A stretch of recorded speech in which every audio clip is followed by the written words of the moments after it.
Hello and welcome to VChess. My name is Naiditsch, I am a chess grandmaster, and we continue with our educational streams. Today is special stream because we have Norway chess on the way, and we have the strongest chess player probably in the history of chess participating in it. It is Magnus Carlsen, so we cannot miss the event. That's why I think it's a must watch for us.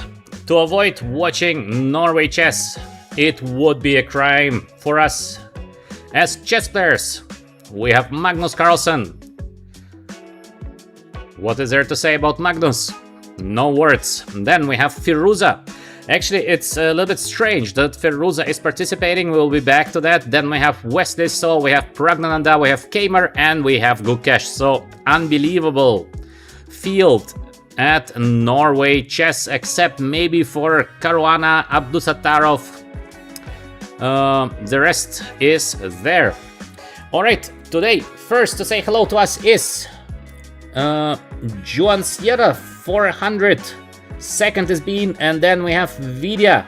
Vidya, you're just number 3 here in the chat. In my chat at least. So, Bean again, top 3. Welcome Hadi also.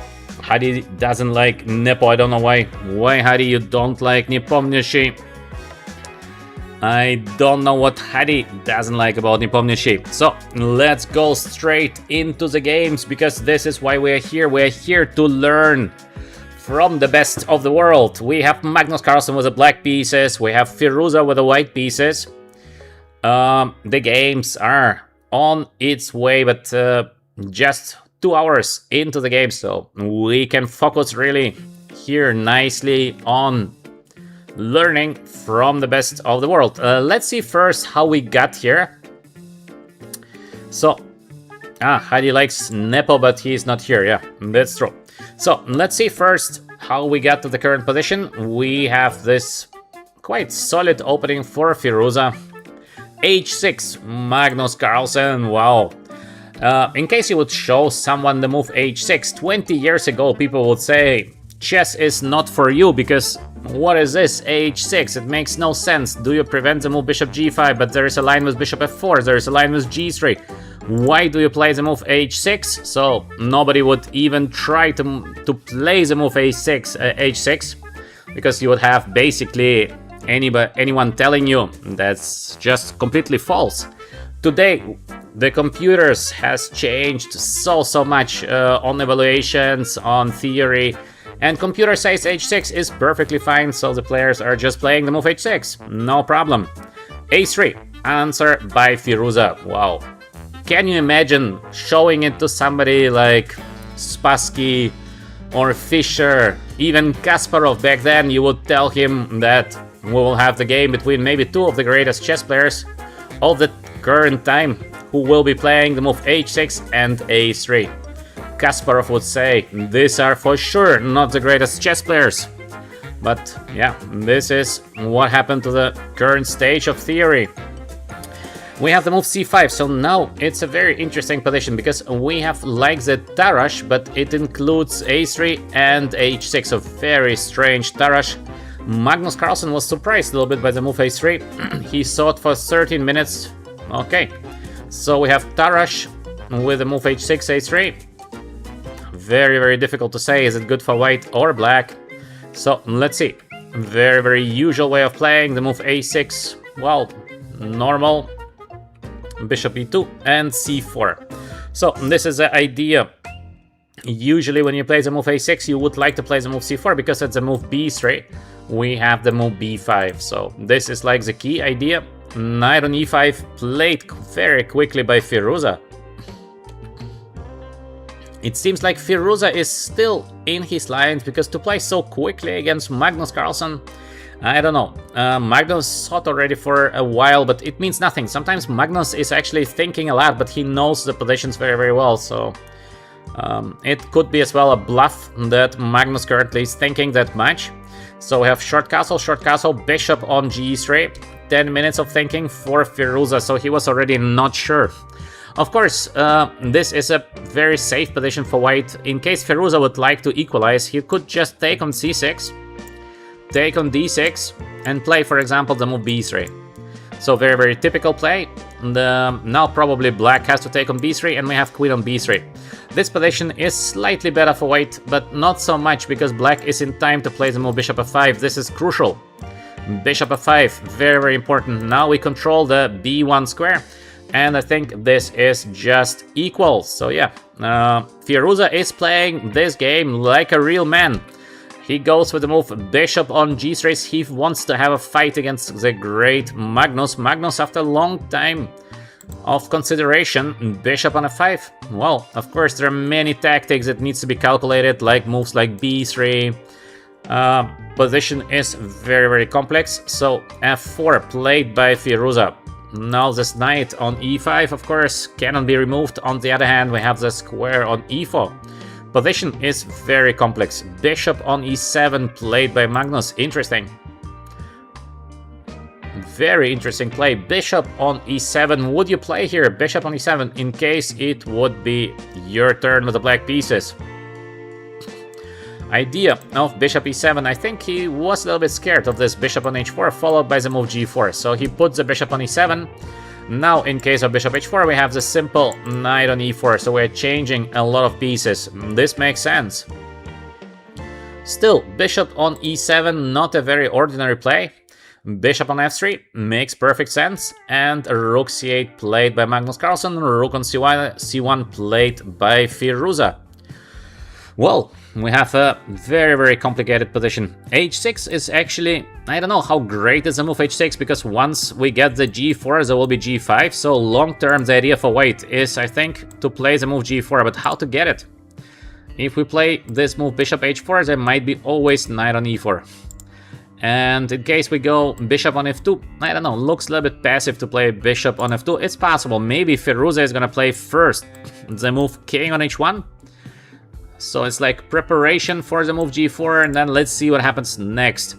The idea for black in this position is usually to play the move b5. So b5 is very, very useful in a lot of different lines, because we can go with the move b4. We can even let this ab knight takes b4 happen, because the knight is getting to d3 next.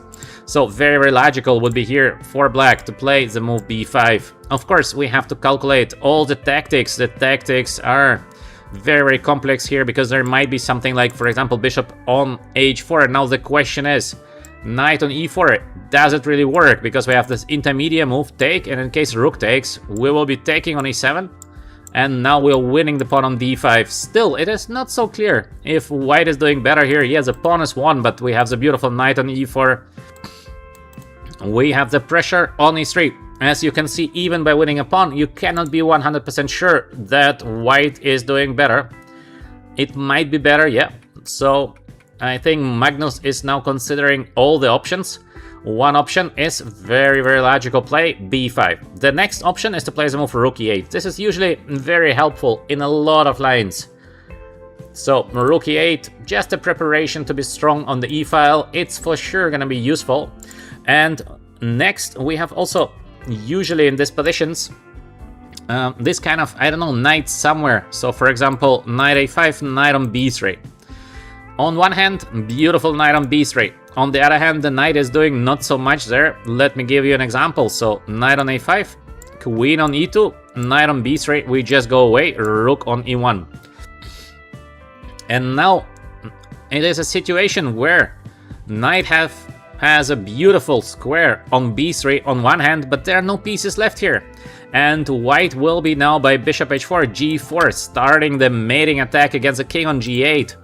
So the question is, this knight on b3, if white does nothing, very, very good knight. But in case white is gonna start the attack now by bishop h4, g4, I don't know. I don't know if the knight is doing well there, because it is one defender less. Very, very tricky.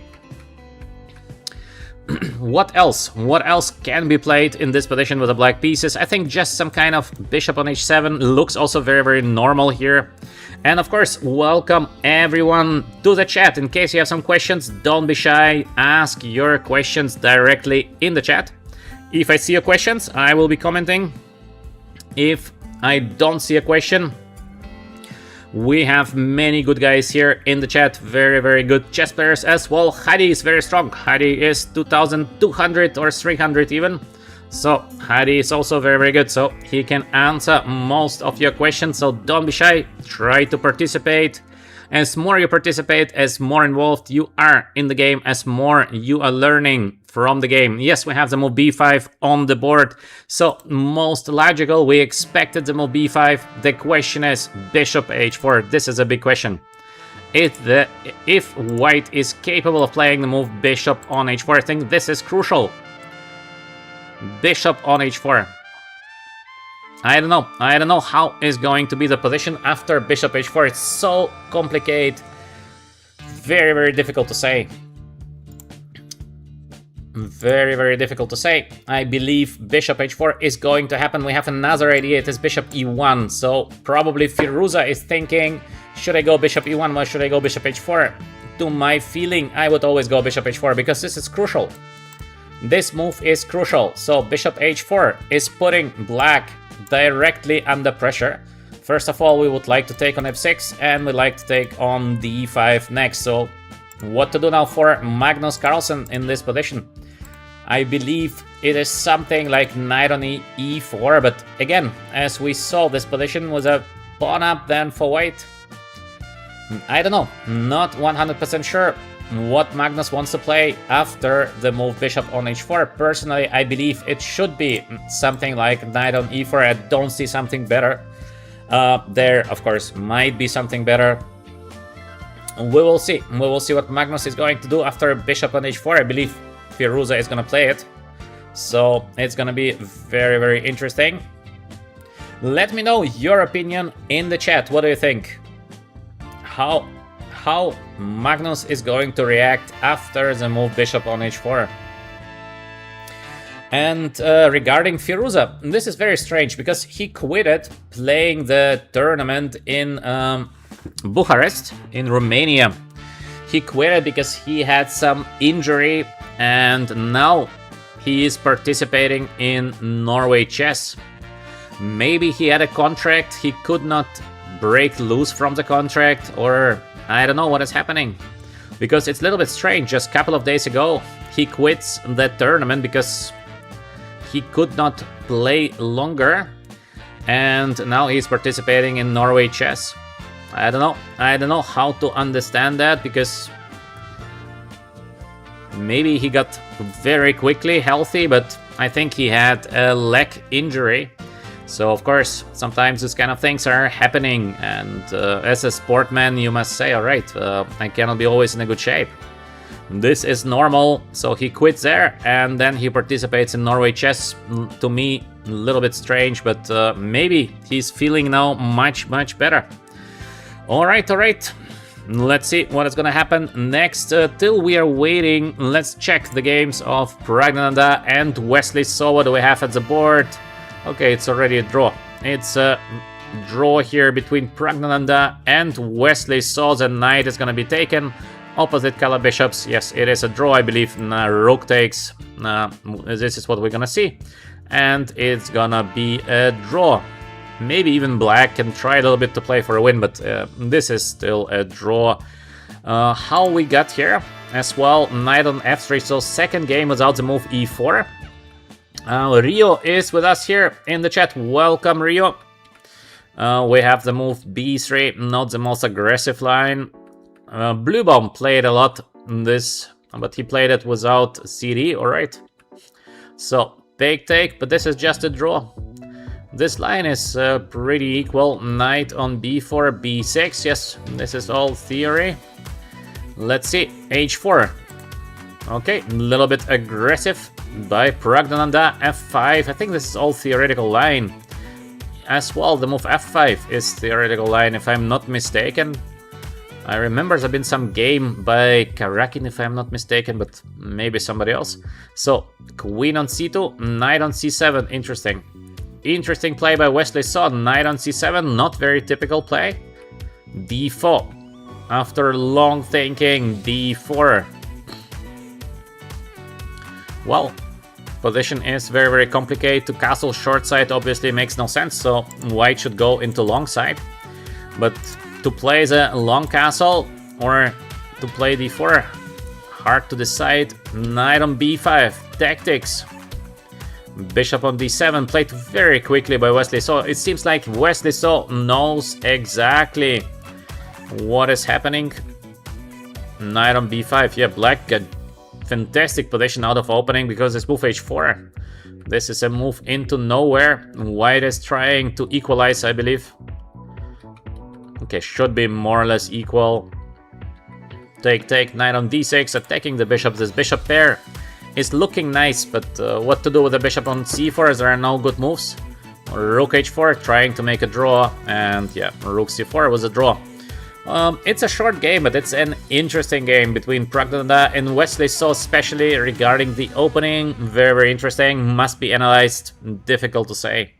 Let's go for the game Gukesh against Kamer, who just recently became champion in Bucharest. Kamer in a very, very good shape. Gukesh, as usual, not in a very good shape, since he had this amazing results in the candidates tournament.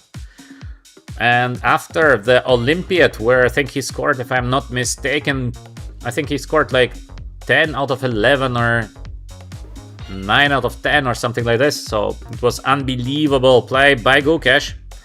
Since then, he is not doing well. He's losing ELO every tournament he plays. He's getting crushed in Blitz. He's getting crushed in Rapid.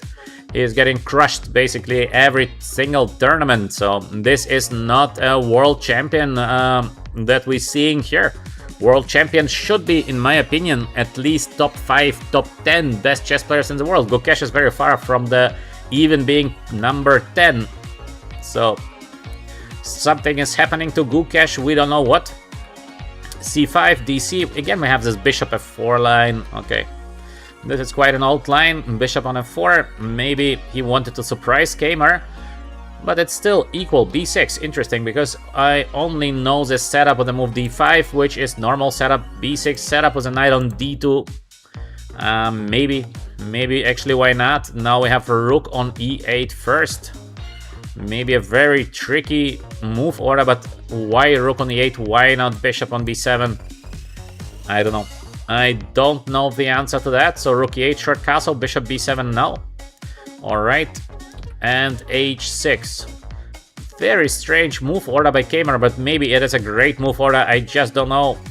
Because why did we play the move rook e8? Probably to go after b4, bishop f8, but is it so important? Because we can also keep the bishop on e7. I don't know. Maybe. Knight h5. This is typical. We try to get the bishop. So this is normal. By the way, I see a question by Wayne. What is the point after bishop h4, knight e4, knight c6, queen e7, knight e5? Doesn't Magnus just lose a pawn? Yeah, Wayne, we've been discussing that. Just you came a little bit too late, probably. You didn't. You missed the comments. So I think it's not so easy. Still, let's first check the game Gukesh Kamer. Then we will be back to Magnus. Bishop e7, also very normal play by Kamer. Again, the other plan for black is sometimes to play this move d5, or we can also continue with the move a5. So this is more or less an equal position. I don't know if this is a dangerous opening by Gukesh. I think he just wanted to surprise Kamer. He managed to surprise, and yeah, he is trying to be like a little bit better with the white pieces. Very, very small advantage in most of the cases. Black is getting ready to play the move d5, and it's going to be just equal. Rook c8, interesting play by Kamer. Why rook e c8? Wow, surprising. Let me know in the chat, would you ever play a move like rook e c8? I mean, most of us, I guess, would play just rook on c8 followed by d5, and the rook from e8 might go to d8. So rook on c8, very interesting. Rook c7, still no d5. I don't know why Kamer doesn't like the move d5.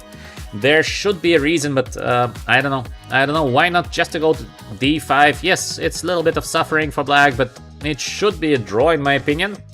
So he doesn't like to go. Now we have this knight on b1 by Gukesh. Yes, this idea is typical. Knight on c3, of course, is doing way, way better. Then the knight here on d2. Still, it looks just equal. Yeah, Kamer is just changing everything, doubling up here on the c file. Now we need somewhere the knight on e7 to get the d5 done. Rook on d3, queen f6, b2 pawn is under attack, b4, knight on b8. I don't know, maybe this is also equalizing, but looks a little bit ugly, to be honest. Perhaps the knight on b8, not so beautiful. The idea by black is to play the move bishop a6, so the idea is cool. I like the idea of Kamer very, very much here, because we would like, let's say, some random move, rook on d2, defending the pawn on c4. Now, first of all, we might be able to take, but let's say we don't take. These GF positions are very, very complicated. So we play the move bishop a6, so this is the idea of Kamer. Looks beautiful. We are provoking the move d5, and then we go back. Knight on b8, of course, is not a beautiful piece, but we are going to play the move d5, and then, because the pawn of white is on b5, the knight is going to get over d7 to c5. Nice idea. I like it.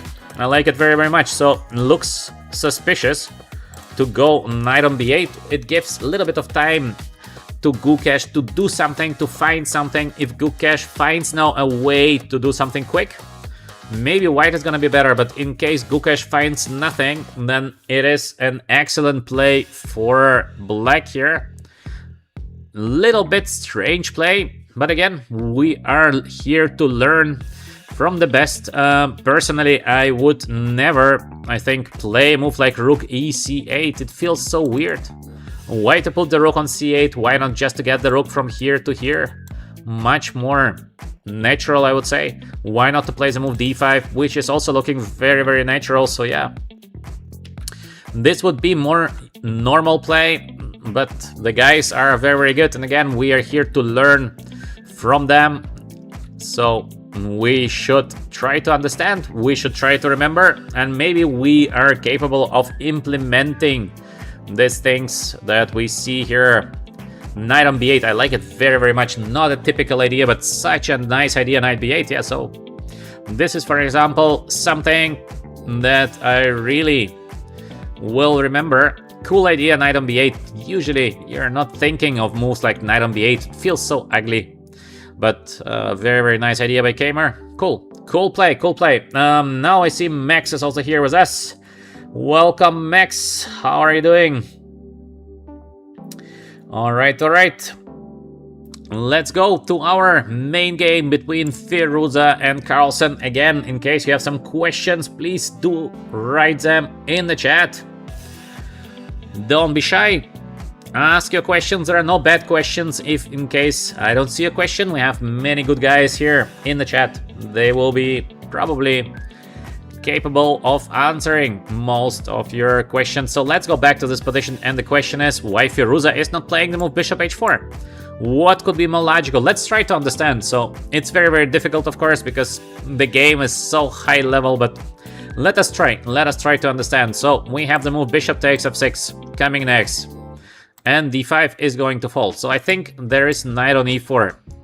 After knight on e4 with the white pieces, we sort of must take on c6. Otherwise, I think it just makes no sense. Let's say if we take first on e7, I don't know if we can take with a knight, but let's say we take with a knight. And this position is looking like a good position for black. Next is f6. The knight will be under attack. In case of g4, we have this intermediate move. Knight takes, rook takes, and bishop goes wherever you like. I like the move bishop e4. Next move is f6. Only black can be better. So this is sort of easy to understand. So white is going to take. Now the queen is under attack. So we have to take. Forced line. Queen takes. Knight takes on d5. I commented already on this a couple of minutes ago, but now let us take a serious look at what is happening here. Queen is under attack. Let's say we put the queen, I don't know where to put the queen. Let's put the queen on d6 maybe. And the question is it better for white or is it not better for white? Maybe actually it's not so good because I'm allowing knight on c3. Maybe it is better to put the queen. Where to put the queen? Should we go queen on e6? Feels not the best. Queen there, not the best. No good square for the queen. where to put the queen. So we have this rook on e6. Let's say queen e8. Like an example, it feels a little bit ugly to play this queen on e8, I agree. But let's check. Is this position a better one for white or not? Not so easy to say. We have this pressure here. Okay, queen e8 is ugly. I mean, queen e8 is ugly. I don't know. Queen e8, I don't like queen e8. Let's go queen on d6. So there is knight on c3, number one. And then we're gonna play the move rook e8. We would like to play rook on c7, rook on e7. In case the rook is getting to e7, we have this huge pressure here on the e file, and this is, in my opinion, perfectly fine for black. The question is, maybe white is having something tactical, so it means we can do something quick like d5, followed by the move queen on d4. We start annoying. Still not 100% sure if this is better. So knight on b4, I don't like at all, because we go rook c7, rook on e7. I think this is fine. This looks okay for black. We should have decent compensation. So queen on d6, knight on c3, rook on e8. Let's evaluate what is the risk for white, what is the risk for black in this position. Can white be worse? Of course not. Zero risk for white. Absolutely zero. Is there a risk to be worse here for black? Yes, you are a pawn down. So if something goes wrong, it might be dangerous.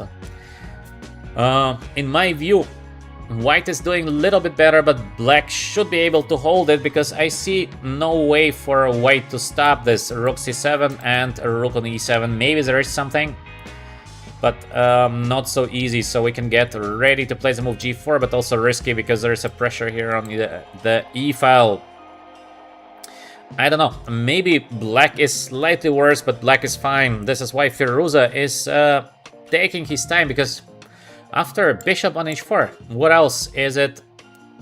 What else can black play in this position except for knight on e4? Is there something else? Let me know in the chat. What do you think can be played here for black except knight on e4? Maybe I'm missing something, but not so easy, not so easy. So yeah. What can we do here? Let me read the chat for a second. So yeah.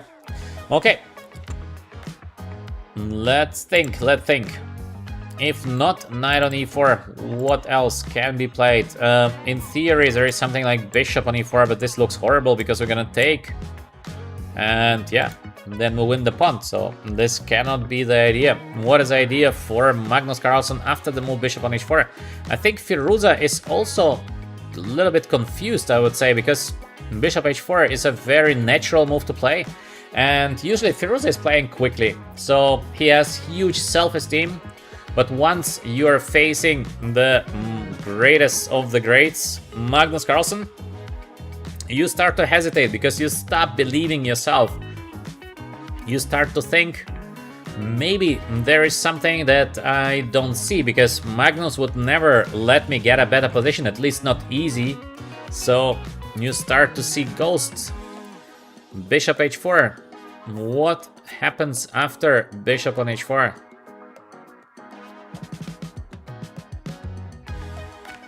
I don't know. I don't know. Except knight on e4, I see nothing that can be played here with the black pieces. Knight e4 looks like the only way to play here for Magnus Carlsen. But I might be completely wrong again. I might be wrong, just I don't see something else. In case of b4, let's say, we can first of all, of course, take on c6 is working, then take on b4, but also bishop takes f6 is working. No, but b4 looks terrible. So if no b4, what then? I don't know. So I don't know what else can be played here except the move knight on e4. So this position seems to be almost forced. Maybe knight on c3. Maybe this is the idea of Magnus Carlsen, but is it good to give the pawn on d5? This feels strange, not to give the pawn on d5. Maybe the idea is to play the move rook on d6. Wow, if this is working, this would be amazing calculation by Magnus Carlsen. So bishop has to go back. Now we play bishop on d3, attacking the rook here. Rook goes to e1 because as well the pawn it was under attack. And now we will be playing the move a5 followed by the move b4. Yeah, this might be equal. Because also we can go with the move f5. Yeah, this is completely equal, I think. White is not doing better. Of course, white is not worse, but white is not doing better here. Now we start to understand what is actually the idea of Magnus Carlsen. So the idea is knight e4. Take.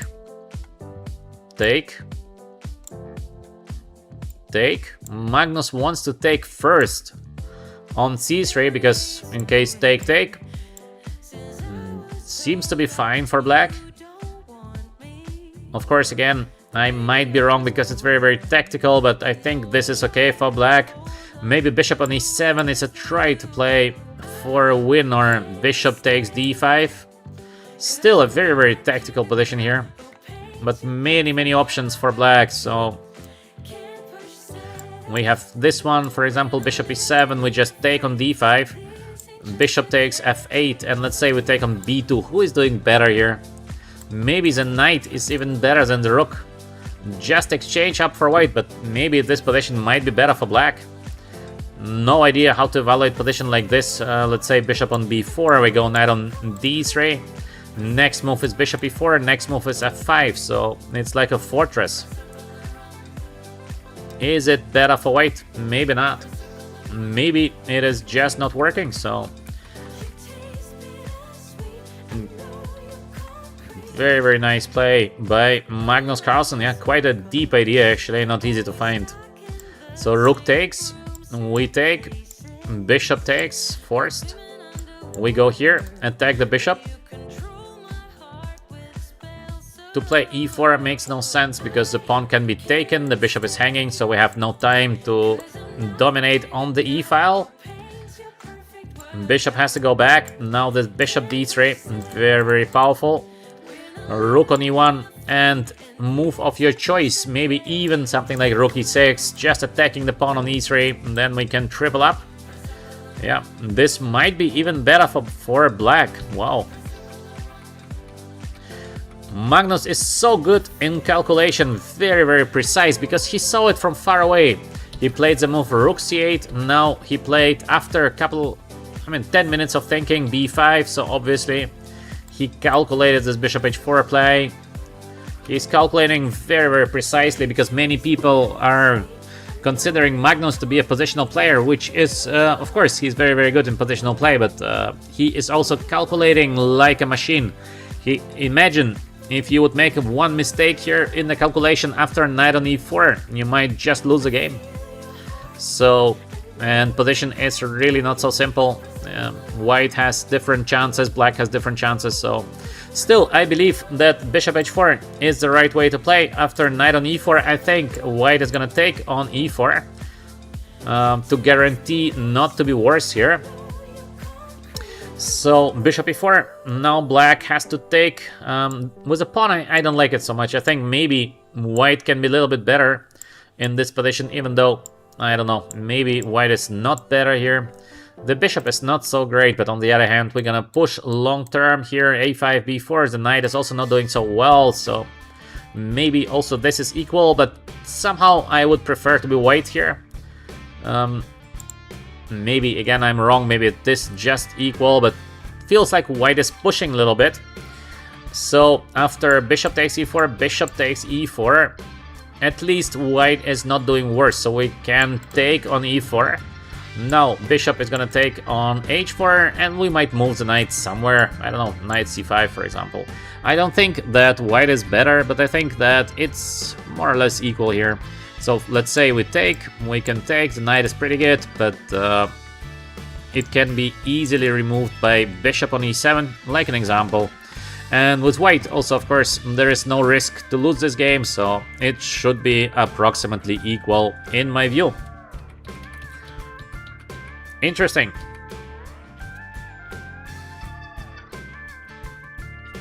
After the opening, we saw that Firuza, he tried to play for a win, so maybe he sees this position after bishop on h4 is more or less equal. So he says to himself, let me try to find something better. If no bishop on h4, maybe rook on e1, with the idea of playing bishop on h4, but after rook on e1, I believe that b4 is gonna happen. So ab and knight takes b4. And now the knight from b4 not only wants to get to d3, but as well is protecting the pawn on d5. And this is, I think, okay for black. This is not a problem here for black. So, not an easy choice for Firuza. Let's see what the Frenchman, because Firuza is playing now for France. He is going to play bishop h4 and force the things. It's a long calculation. Maybe he's gonna find some tactics there. Or he's gonna play something else and allow the move b4 to happen, but according to my feeling, I would not let white play this move. I mean, with black, I would not let black play the move b4. This is too dangerous. We have interesting ideas like playing b4 by ourselves, but I don't know if this is a good idea. Very, very double-edged idea. It can be great, it can be also very, very bad to play the move b4, because it allows black, in theory, to play the move a5 in a lot of positions. So, very, very double-edged decision. b4 also to take is by far not obvious, but maybe white is doing better here, because we have this kind of knight takes d5 ideas, but then we have b2 ideas because the bishop is here. Position is crazy. Very hard to say if this is good or it is bad. Can be both. If case we take with the queen, then we have this knight on a5 followed by knight c4. So this is probably a good play for black.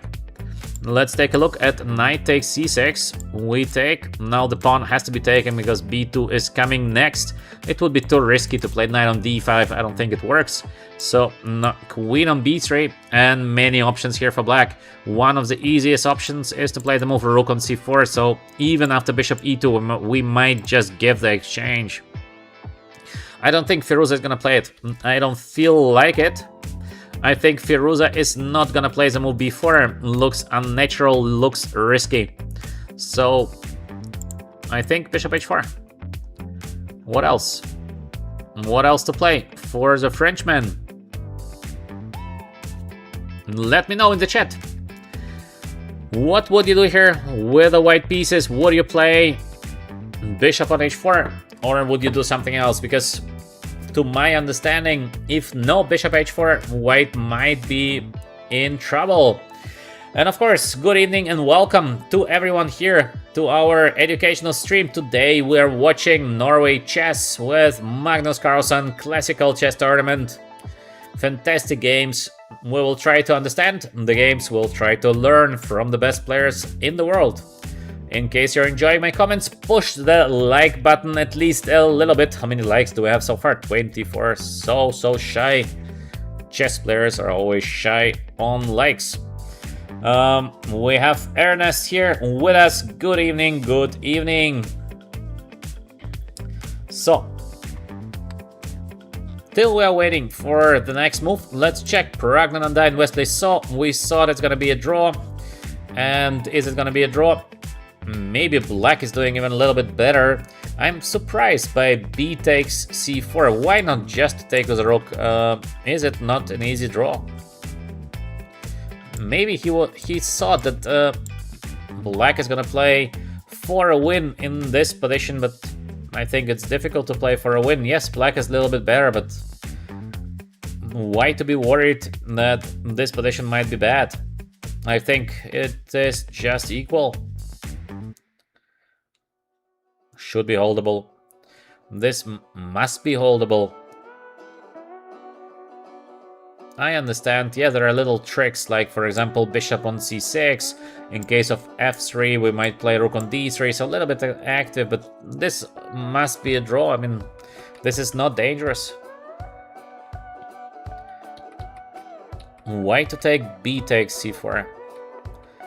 Very, very strange play by Pragnananda, because yeah, if you want to draw, just do the draw.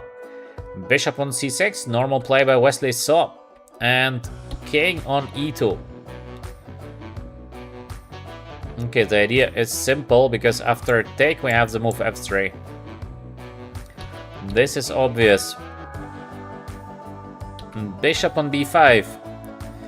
I think Pragnananda maybe missed the move bishop on b5, maybe not, I don't know. Rook on c1, bishop a6. Now we have the pressure against the c4 pawn, so king on f3. It allows rook on d2. After we have this check on b7, maybe the idea of Pragnananda is to play somewhere rook on h1, but I think he's risking more than he can gain here with the white pieces. I don't know. Pragnananda seems like he wants to have a fight in this position, but I think to make a draw with the white pieces is not a bad result. So why is he pushing so much? In case I would like to make a draw with the black pieces, I can go like rook on d7. In case of rook on h1, there is always the move g6. So very safe, very safe for black. Hard to say what is doing Pragnananda against Wesley So. I think Wesley So was happy with the draw. He said, all right, let's make a draw, let's have a little bit of rest. But Pragnananda is saying, let's continue to play this equal endgame. Still, probably it is just going to be a draw, so we cannot expect real changes here. Next game, Gukesh against Kamer. We saw the knight on d8, knight on b8 idea by Kamer. I liked it very much. We have the rook on d4 played by Gukesh. The rook potentially is trying to get to f4 with some aggressive play. Makes sense. The main question is bishop a6 or no bishop a6. We have the move d5. Also here, bishop takes f3 is possible, of course, but maybe gf even will be better for white as well to take with the bishop. Maybe possible, because in case we take on c4, the pawn here on a7 is going to fall. So yeah, this is not the best, obviously, to take on f3. d5 by Kamer and ed. Not bishop takes. E takes d5. Now I don't like this move, knight on b8, very much. Maybe it's enough to be equal here with the black pieces, but I think black has to be a little bit cautious here. Knight on b8 is not doing well. We have the isolated pawn, but we have the c-file domination. To my understanding, this is a little bit better for white. I mean, this idea, knight on b8, is looking great, but in case you're playing the move d5 followed by ed, it starts to look not so great. This cannot be the idea of Kamer to go knight on b8 and then d5. Now maybe slightly better for Gukesh. Gukesh will be, in my view, I don't know if he can try to attack immediately, something like rook f4. Usually I don't like moves like rook on f4 because the rook is doing not so much here. So maybe to be more conservative, like rook on d2, put the knight on d4. This is possible, more conservative play. So yeah, a little bit better for white. I think Gukesh can push this position for a very long time and long term. I think in the end we're gonna see some rook in game, 4 pawns versus 3. So it's gonna be this 4 pawns versus 3 pawns, which is a draw, but of course white can try to win the game. There's an idea in the chat to play the move h4. Yeah, h4 is a good play. I like the move h4, very useful, perfectly good play. Slightly better for white. Of course, not so much, but slightly better. Let's go back to Firuza and Magnus Carlsen. We have bishop on e1 played, so finally no bishop h4, but bishop on e1. What is the idea of Firuza after b4? So take, or now I understand. He wants to take first on c6. Now to take on b4. Is it working, the move knight takes d5? Is it possible that this is the idea of white here? So again, some tactics. We're taking now on d5. And with white, we have many options. So first option is bishop d5, but this option I don't like because I think black is doing well here. This is perfectly fine for black. Maybe even black is better because we get the bishop on e4, then we get rook on g6, so this is not good for white. Pawn up for white, but position is not good. So this makes no sense. Next move is bishop takes b4. We take, let's say, take, and take rook takes c4. We have rook and 2 pawns for 2 pieces, but still the bishop is getting to e4. So once again, in my view, black should have a very good play here. This is also not working. We have the move e4. e4 looks very suspicious, I think. This is probably very good for black. In worst case, we can take bishop e4. This is equal, and maybe there's even something better. We have the knight e3 play. Yeah, this is bad. So what is the idea of Firuza? b4. Let me know in the chat, what do you think is currently the idea of Firuza, what he wants to play after the move b4, because I guess this is the most logical continuation that you can play here. Just the move b4, maybe there's something tricky, but the question is what? To take is looking like a must. We take with a knight. Beautiful knight here on b4, defending the pawn on d5. And somewhere knight on d3 is coming next. Maybe he would like to push with the move g4. This is gonna be a crazy game. If we see something like this happening, it's gonna be insane because it's a very high risk game for both now. It's very easy to lose this position with the white pieces because you're opening your own king and you have to push next. Black is doing positionally better, so maybe even bishop on d3 followed by the move knight on e4 is possible. Very interesting. So I don't know what Firuza wants to play after the move b4 because yeah, knight takes, we have rook takes, and the next move is unclear. Take. Now knight on d5, we calculated, maybe it doesn't work. If white does nothing, then black is better because we have the square on e4. So I don't know. I don't know how to make it work. b4 to go knight on a4 just to give up the pawn on a3. Doesn't look so great. So ab probably the best. We take. Maybe now there is something that Firuza is capable of doing.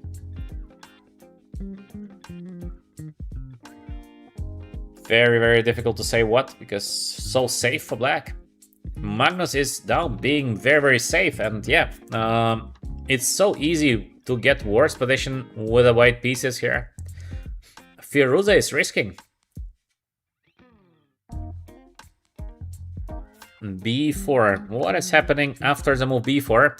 And of course, I'm not checking the games with an engine. I think this would not help us. We will just know evaluations. We will see that, yeah, Magnus Carlsen is just making a mistake, but it doesn't help us. So I think to check chess without engine, it is much more fun. And as well, the learning effect is much higher. So we are not using engine here on the stream.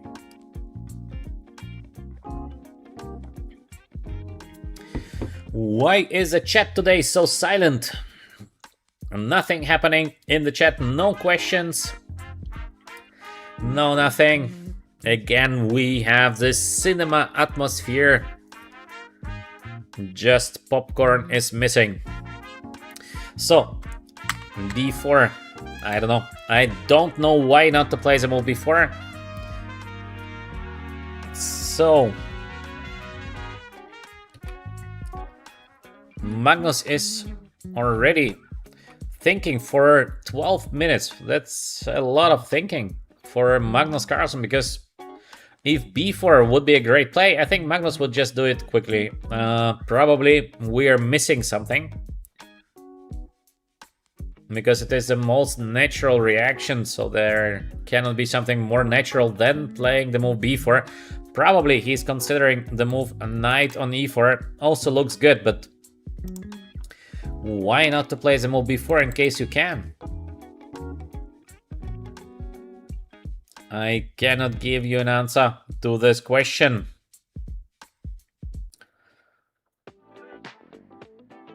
There is a question by Ernesto. What is the idea of the move h4 in the previous game? Idea of h4, we can come back to the game. It was Gukesh against Kmar.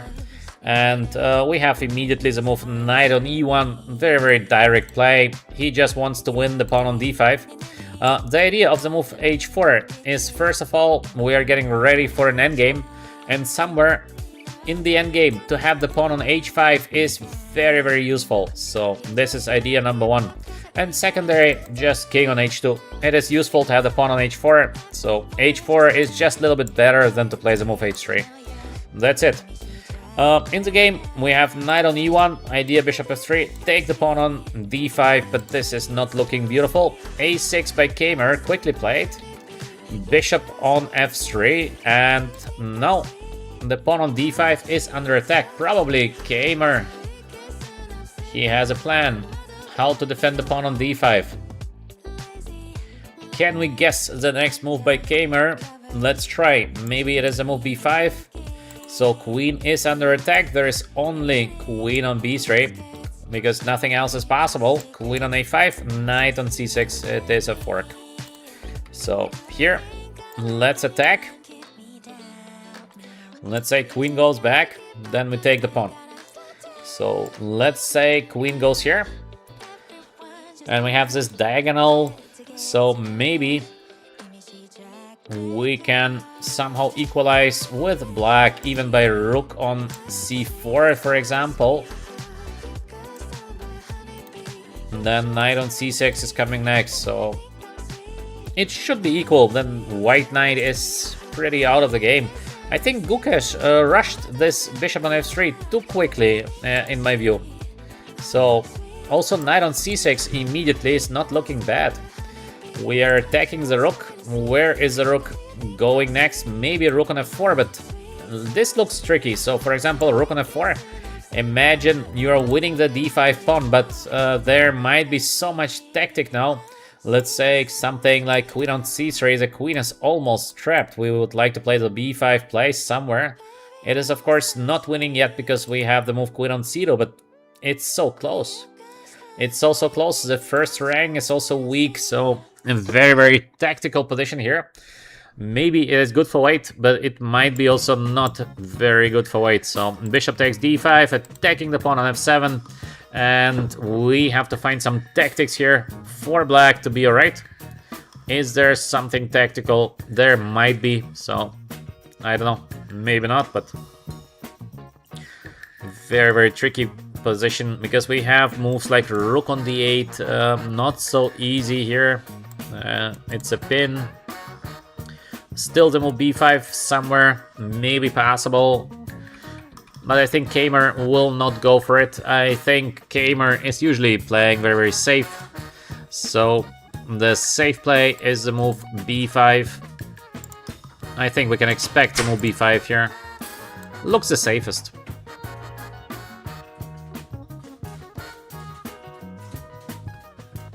Maybe there is something better, but I believe b5 is just giving black more or less an equal play, and Kmar is happy with a draw. Kmar is usually not playing with the black pieces for a win. He likes to be safe with black. He's pushing with the white pieces, but with black he is usually quite safe in most of his games. Welcome, Ernesto. So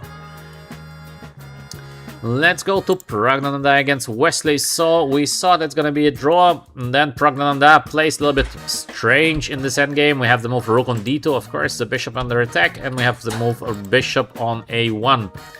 So let's see what Wesley saw is going to play next. I still believe it is just a draw. I don't know. I don't know, because I think black can simply play the move g6. So just in case to have this rook on d7. Very, very safe. Maybe Wesley So is trying to find something, how he can play for a win here with the black pieces, but I think also to play for a win is difficult, so maybe something like rook on a2. Is it possible? Trying to get the pawn on a3. But is it really a play for a win? Because we have a lot of ways, I think, to equalize here with the white pieces. First of all, this move rook on h1 is not so easy. So even this is tricky.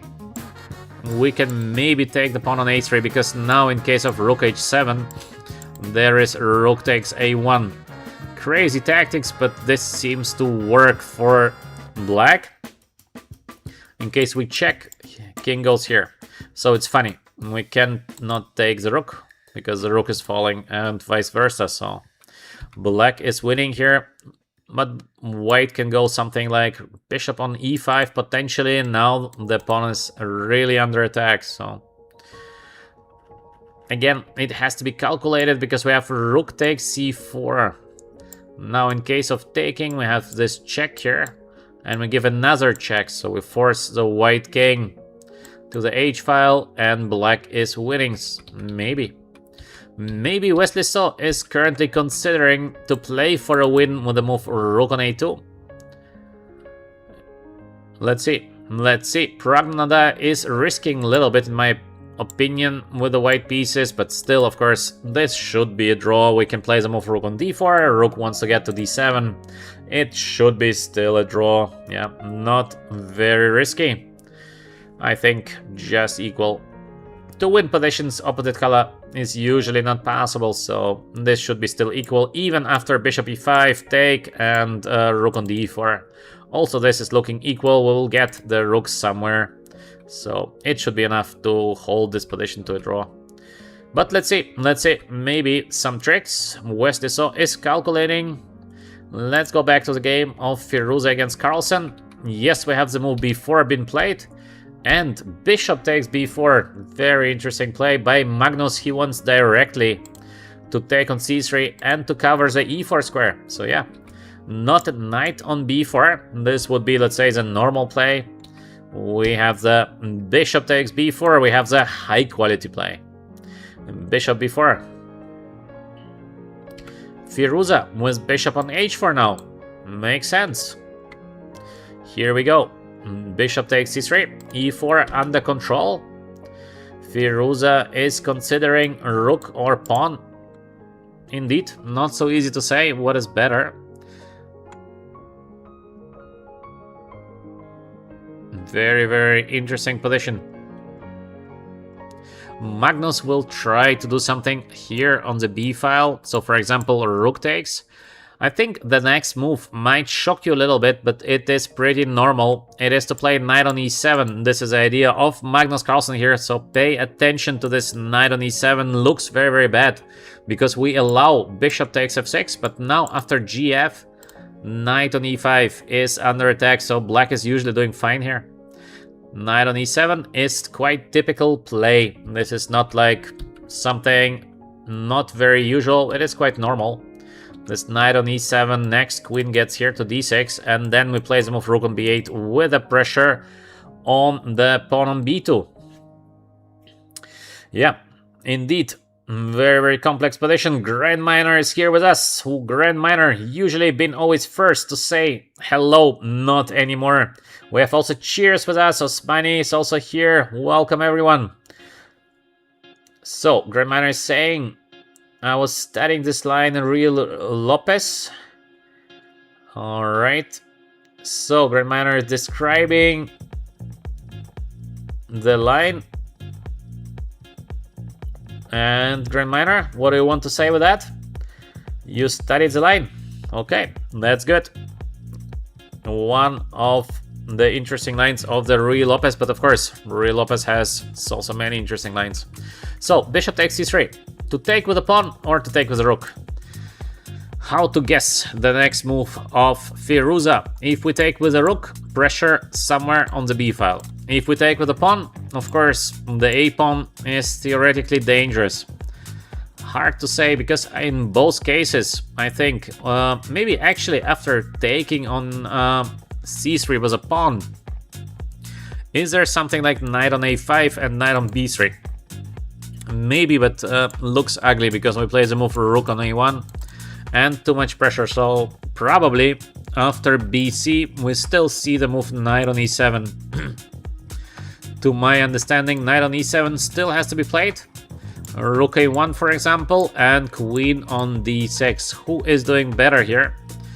To my understanding, white is doing a little bit better, so this is how I understand this position. I might be completely wrong, but according to my feeling, this pawn here, not the best. So of course bishop f5 is absolute beast, controlling the b1 square, so the b file belongs to black, but a6 pawn is weak. I don't know if this is a great idea, but let's see. Firuza is at the moment considering all the options. My guess is b takes c3, but yeah, this is 50-50. So every second time I should be correct. To take with the rook is not looking bad, but now black has the clear target, so maybe b takes c3 is just a little bit smarter. So we have this rook on a1 next. Bishop is, yeah, bc been played by Firuza. This is making sense, and the question is, was it a great idea by Magnus Carlsen to take on c3? Of course, we cannot criticize Magnus. He sees more than us, he knows more than us, but it looks weird. So it looks very strange what Magnus is doing. From, in my opinion, quite a good position for black. Now I think black is under pressure, but again, I might be wrong. I might be wrong in that. To my understanding, there is just knight on e7 and it has to be played. The problem is the pressure on the a file. So quick, the pressure somewhere g4. I think g4 it's okay. Black is gonna survive after g4, but the pressure on the a file, on the files here, this is crucial. Maybe Magnus is under pressure with just 23 minutes, so Magnus might be in time trouble very soon. We're currently just move 19. Let's see. And Alexander here with us in the chat. Yeah, welcome Alexander. So Grand Miner is saying, sadly it's not possible for me to be the first commenter anymore. Yeah, Grand Miner been so long, one of the first two to say hello to us here in the chat. Grand Miner and Bean, the fastest guys and most consistent guys on the keyboard with the first hello. Indeed. So let's see, we have Nestor Rubin greeting somebody. Who is a greeting? And Texas, yeah, we have also Texas here with us in the chat. Welcome everyone, let's learn from the greatest. Currently, I believe that Firuza is doing slightly better. He's pushing against the greatest of all time, Magnus Carlsen here. With the black pieces, 22 minutes, not so much time on the clock of Magnus. 19 moves to go. Firuza has a little bit more time, 32 minutes, so it's quite a big difference, the 10 minutes, and we know that Firuza is fearless. So Firuza is just one of maybe a couple of guys in the world who is actually playing for a win against Magnus. Most of the people are not even trying to win their games against Magnus, they're happy with a draw, so they want to risk 0.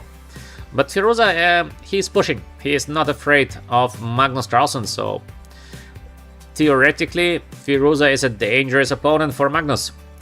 But Firuza had this injury and seems like to be recovered. We have the move queen on d6 immediately without the move on knight on e7.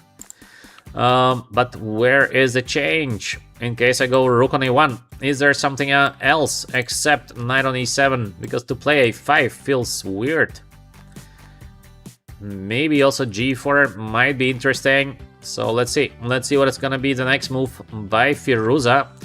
We can take here on f6, but usually, again, this is a mistake to take. So I don't think take is gonna happen. As you can see, to take with the queen, of course, would be just loss of a pawn. So Magnus is gonna play the move gf exactly the same I suggested you by playing the move knight on e7. Same idea, just a little bit different on the moves. So bishop takes f6, gf. In this structure, usually black is doing well, except you're getting checkmated by force. So if there is no checkmate, black will be doing well. And with well, I mean equal. So I think white should not take on f6, because we have this beautiful knight on e5, so white to take. To my understanding, rook on e1. Why not to make the pressure against the a6 pawn? It's possible also to play the move queen on a4. More or less the same idea, but I would prefer to keep my queen on d1 to have this g4 idea somewhere. So I think the queen a4 is not running away, the rook is doing nothing here, so let's go rook here to a1. And let's say knight on e7, now we can transport the rook from a1 even over a2. So let's say we play rook on a2, now g4 and rook on g2. Quite a nice idea. We are getting ready for a mating attack against Magnus Carlsen. So let's see what is going to happen next.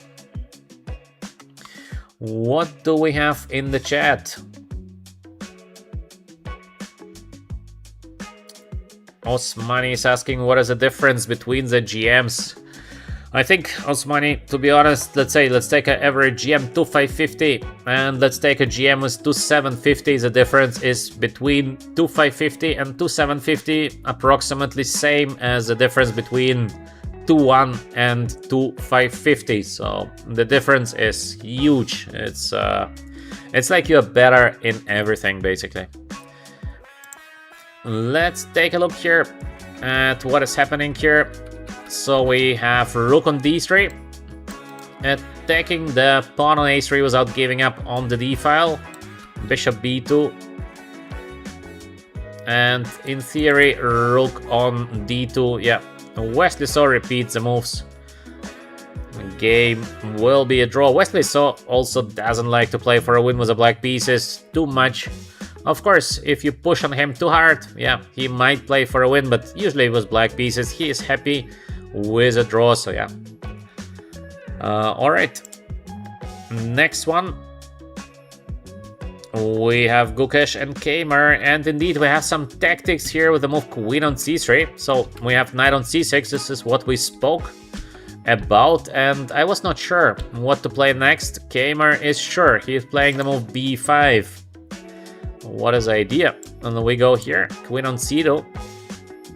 He wants probably to take the pawn on a3. Wow, so greedy. This is a very, very greedy play because there is a big pressure on f7. On the other hand, yeah, maybe that's okay for black. What a play by Kamer. Queen on c3 followed by queen on a3. What a greedy play. Wow. Gukesh is considering the move queen on b3. Of course, also possible. Little bit strange. I'm confused by the play of Kamer. Why to give up the pawn on d5? Why to do this? I think black is risking much more to be under pressure here than white, so I don't understand why Kamer is going for all these complications. He had quite easy solutions to be perfectly fine. And now it is like, maybe it is fine for black, but maybe white is better, so why to risk? Yeah, Kamer is definitely taking a risk here. Maybe he got so self-confident by winning now in Bucharest that he believes, yeah, it's my time to push. Maybe it is because he's playing Gukesh. Maybe he thinks Gukesh is in a very, very bad shape, so I will just trick the guy.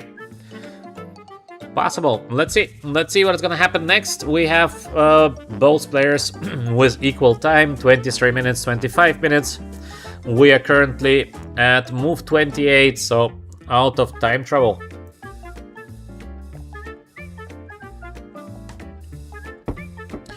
To my understanding, White should be doing a little bit better in this position, but maybe Black can save the game.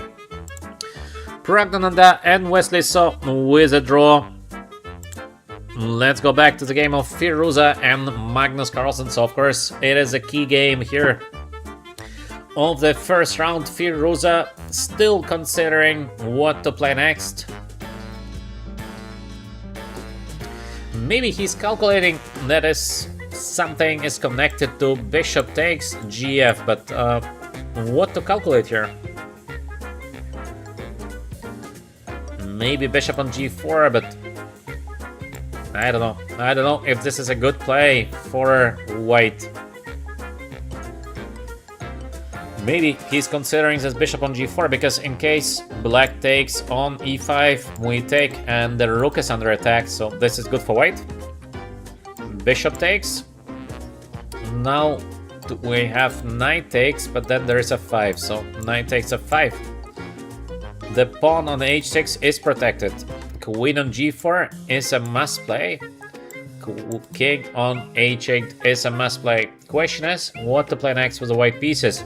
Knight is under attack. I think to take is equal. I don't believe that this position is better for White. Doesn't look like that. So knight on D7 is sort of forced. Rook can go to G8, and yeah, this looks fine. I think it is alright for Black. I don't know. Doesn't look like White is doing better in this position, but again, this is just my feeling.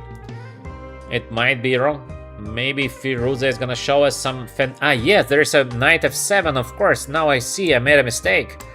Of course, I made a huge mistake because we can take here on f7. I didn't see that immediately. And we can take on c8, of course. Firuza is winning. Alright, so this is what he's thinking about. Now we understand.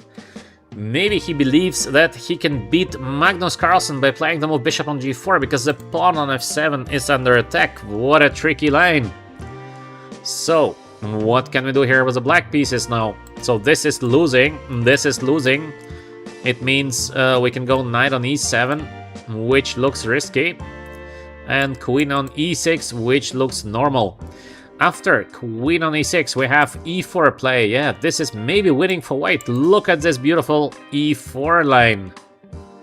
Wow. This might be very, very good for white because e4 and what to play with black pieces in case we take. And this is looking very, very bad for black. That's it, I think. Firuza is considering bishop takes f6. Of course, if bishop takes f6 works, it is game over. Magnus sought here for just 3 minutes. Now we understand that bishop takes f6. This is what Firuza wants to play. Let's check once again. Bishop here. Let's say we play bishop on e4, but this position is, I think, better for white because how not to be better? Wow, Magnus potentially under pressure. If this works with bishop g4, that's it. I think it might be just a win for Firuza. This is why he is not playing the move rook a1. Now we understand, of course, otherwise he would just be playing the move rook a1. He's checking the move bishop f6 so cautiously, because I believe he thinks he's just winning. Bishop on g4 again. To take on g4 is not working. We take with the queen, then we take with a knight on f7. The rook on c8 is under attack, so we cannot. To take here on e5 makes no sense, so the rook is under attack. I think it is a game over. Queen on e6, e4 with a game over. So, what to play? Knight on e7 is like only, but this is looking bad. This is looking, I think, very, very bad now for black. take. First of all, we have some options like queen on h5. We have also option of queen on g4. Knight has to go to g7. Not a beautiful square. For the black knight on g7. I don't know. This is looking so risky for black. Maybe black is fighting, but this is not looking great. Knight is under attack, of course. We have this option of f5 because the knight cannot be taken. We have the move f6. I don't know, maybe you can survive this position with a black, but knight is horrible on g7. No squares to go for the knight. So if knight e7 is a must play, I think Firuza might go for it. So let's see. What do we have in the chat? What do we have in the chat? All right.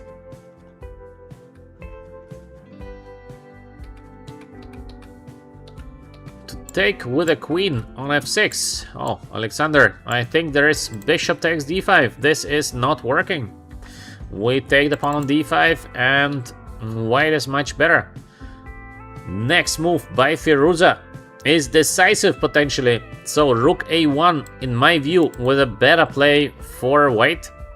But bishop takes f6 might just win the game. No, he plays rook a1.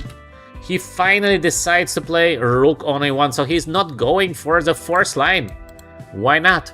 Why not to play bishop on f6 and bishop g4? For sure, he found some defense for black, but I don't know. I don't know what is the defense.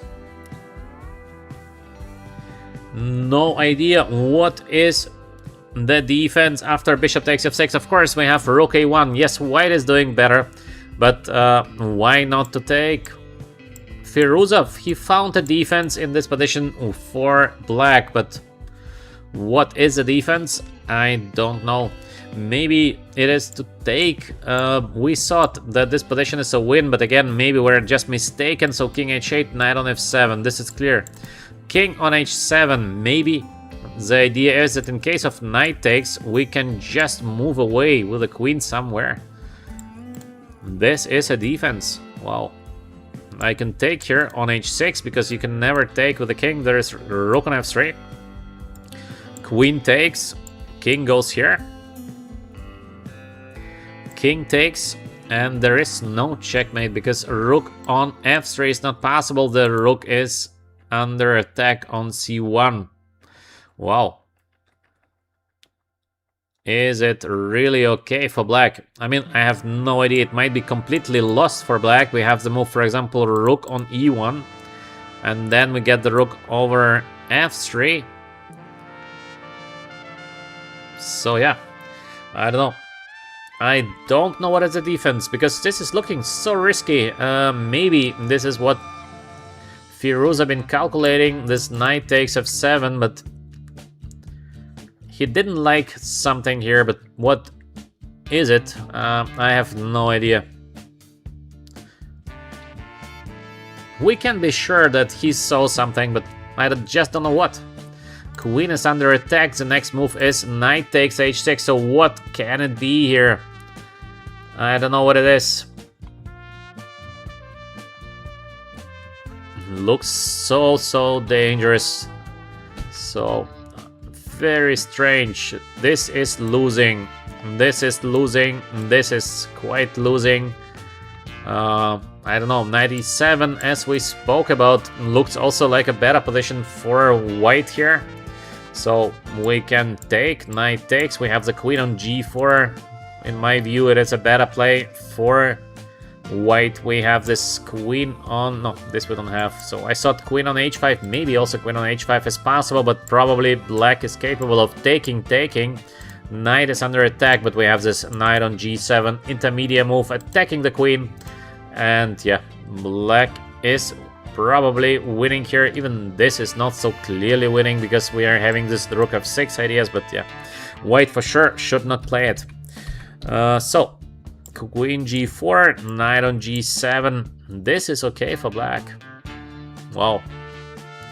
f5, knight is really badly positioned on g7. King on h7. let's say, I'm not even sure that black can take, but let's say knight on f3. With a knight on g7, black is okay. Maybe. Maybe because we have the move for rook e8 and rook e4 very, very quickly, but so difficult to say. Yeah, this position's so hard to be evaluated because it looks like white is so active, but maybe black is fine. So, yeah. Firuza thought that he is not winning with the move bishop on f6, but he was also not sure because he calculated for 10 minutes. It means that he was not sure by himself. And we have the move knight on e4 by Magnus Carlsen. Magnus is going into tactics. He wants to survive following the tactics, so he's not defending the pawn on a6. He is trying with the tactics. Yeah, maybe the best choice, but so risky. It is so risky. The idea for black is to play the move f6 as soon as possible. So let me make you an example. Take. Rook takes on a6, and there is the move f6. This is the idea of Magnus Carlsen. Beautiful positional play. Of course, after knight on c6, rook c6, this is just equal, or more or less equal. And in case the knight goes away somewhere, then black is doing well. What a great positional play. Knight on e4 by Magnus Carlsen. Yeah, huge game. Huge defense by the world number one. f6 is coming next. Now we can understand the idea of playing queen on d6 first. So no knight on e7, but queen on d6 first and knight on e4. But what a calculation by Magnus Carlsen. So yeah, what a calculation by Magnus Carlsen. Knight on e4, so tactically precise, because yeah, if you miss something here with black, you're just lost. Rook takes a6, let's say. I think to take on c3 looks too dangerous, so still the move f6 will be played, and this is crucial. This is crucial position that we have now. If white has something, Magnus Carlsen will be in deep trouble, but if there is nothing, then Magnus Carlsen is doing very, very well with the black pieces. Decisive moment of the game. Firuza still has 18 minutes to find the right response that will put Magnus under pressure. If he finds nothing, it's gonna be just equal, so it's gonna be a draw. Fantastic play by world number one Magnus, because to find this queen on d6, very impressive. Very, very impressive, because what we thought is knight on b4 looks much more natural. Instead, Magnus is playing bishop b4, he takes, it looks horrible. Queen on d6, so he goes away from the pin, because he saw it from very far away that he has this kind of knight on e4 followed by the move f6. Very, very nice. Very, very nice, yeah. Very precise calculation by Magnus, because imagine you make a mistake here in your calculation, you're just lost. It's not worse, you're just lost. Imagine to calculate bishop takes f6, gf, you're missing something there with black, you just resign, you go home. So you have to be so precise. Knight on e4. Let's see what Firuza is going to play. Is it really okay for Magnus? That would be fantastic game. Yeah. If this is okay for black, Magnus is playing once again. Incredible chess. Just incredible chess. So rook a6 I think is the only chance. Maybe we can try with the move g4, but there is just this bishop on h7, and the problem is what's next? We don't have time to play the move f5. In case we take on c6, I think, yeah, maybe it's possible to try to play this position for a win, but I don't know. I feel like it should be equal, but maybe it is a little try to play for a win now with the white pieces. Still looks much more like a draw, because rook on e8, black pieces are pretty active. in case we play bishop takes e4, it's always a draw. The bishop is also not perfectly positioned, and for black, we will be playing king h8, bishop g8, bishop f7, bishop e8, and that's it. So looks still pretty equal. Can we find something? Let me know your opinion in the chat. If we can find here some option to play for a win with the white pieces, maybe we can let Magnus take on e5, but what's next? Maybe to play... No, I also don't like it, so... I don't know. I don't know how to play this position for a win now with the white pieces, so... Maybe it all works for black. And that's it.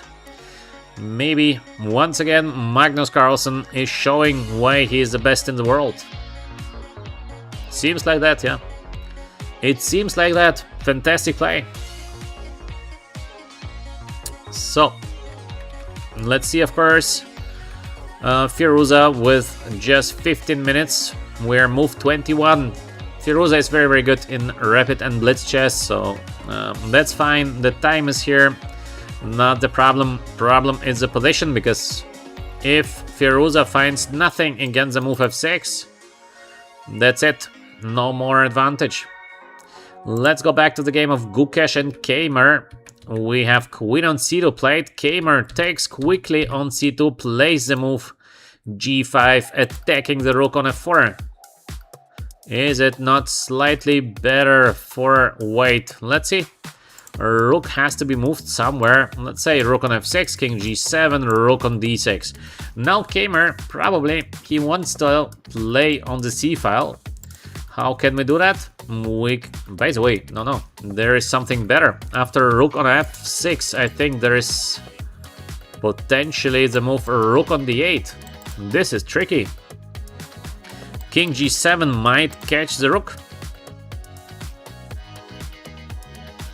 Very, very tricky position. I don't know. Must be calculated here very, very precisely, because many options, but this might be even tricky for Gukesh. Gukesh is already thinking for 6 minutes. He's surprised by the move g5. Gukesh is missing the move g5. Still, I think there is no reason to lose this position with the white pieces. I think this idea of rook on d8, it's a great idea by Kamer, but it still should be more or less equal, because we have the move e4 followed by the move knight on e3, so white should be doing fine, but it's obviously that g5 was missed by Gukesh. Kamer also took his time to play the move g5, so it was not very quickly played. Great move g5. I like it very, very much. So beautiful idea by Kamer. Let's watch it once again. He plays the move knight on c6. He provokes rook on f4, queen on c3. It looks like, why not to take the pawn on d5? Gukesh takes b5. It looks like queen a3. Very, very dangerous. So white is doing better. But we have take, and g5. Beautiful play. What can I add to that? That's a very, very beautiful play. And rook on f3, for example, is already losing due to knight on e5 take. And we have this in-between move, knight takes on f3. If gf, we take the bishop. If bishop takes, we take the knight. So Gukesh is shocked by the move g5. If now white is unable to keep the d file and black will be winning, this would be incredible. It is incredible that Gukesh, being slightly better, miscalculates and loses in the first round, and Kamer would be absolutely correct in the way that he played for a win in a position which is, I think, he should be happy to have a draw, but he played for a win, and potentially he will get a chance of winning. Let's see, of course, what is going to happen during the next couple of moves. 14 minutes for 9 moves. Somehow, I believe white should be doing fine here, but Gukesh seems to be shocked by the move g5. He has missed the move g5. Now there are many tricks in this position. Still, white should be holding here. But let's see. Let's see. We have the move for rook on f6. Problem, rook on d8. What's next? What should Gukesh play after rook on d8?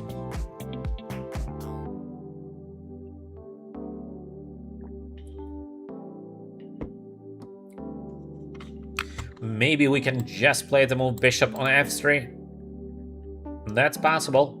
So I think for Kamer, you can go king on g7, rook on d6. You can go like knight on e5. This is more or less a draw because knight c4 will be coming next, and this position is more or less equal, but it feels like worse maybe. I don't know. Maybe it's not equal because I see now the move knight on d4, knight on f5, and of course it is not equal. So it's good for white. Rook on d8. This should be the idea. What to do after rook on d8? We have some tricky play here. I'm not 100% sure. Maybe bishop on f3 is working, but this is on the limit. This is just on the limit, this move bishop on f3. So rook d8 played by Kamer. This is what we expected, and indeed we have the move rook on d8 played. Now it is crucial if Gukesh can find a good way. The knight is under attack. King on g7, very unpleasant. Let's see what is gonna be played next by Gukesh. Avocado, once again, very active here. Blitz tournament, 3 out of 11 games. Alright, Avocado. Firuza against Carlsen. So what do we have? Firuza finds nothing better than to go for the position here. Rook a6, f6, take, knight on g4. So I think black is doing well. Maybe Firuza is even risking by playing for a win. He continues playing for a win. I think Firuza should just make a draw here, and that's it. But he plays for a win against Magnus with a move knight on g4. Firuza believes he is a pawn up, so he might be able to push here a little bit with the white pieces. To my understanding, black is doing well, so I would not try to push here with white because such a bad bishop here on h4. How to push in this position with the white pieces. With black, we might be able to push because king is much safer on g8 than the king on g1, so we need to get our pieces active. And then, of course, let's see who is pushing.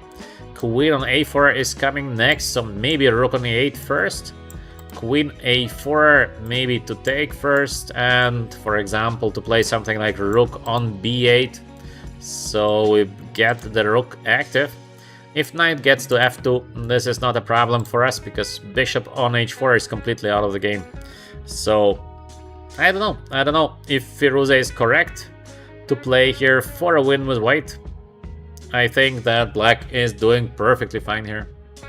If I would be white, I would be just trying to escape here into a draw as fast as I can, because I think Firuza missed his chances somewhere, and Magnus played fantastic. Also, Magnus, he feels that the game is turning. So from a defense, now Magnus is going into offense. And Magnus is very good, because when he feels the game is turning, he starts to play very tricky, and also he starts to play very strong, so he's pushing you on the limit. That Firuza is playing for a win here with white is very brave, but I don't know if it is very smart. Let's see what happens next. Firuza is also, of course, a great fighter, so queen on d7 played by Magnus Carlsen. Quite smart. Queen on b7 and rook a8. Yeah, that's nice. That's a beautiful setup to win control over the b file and potentially the a file. Here the knight might be under attack somewhere. Maybe Firuza is gonna play just a silent h3 because it's so useful to play the move h3. King can hide here. Maybe somewhere we might be able to sacrifice with bishop takes f6, but let's see.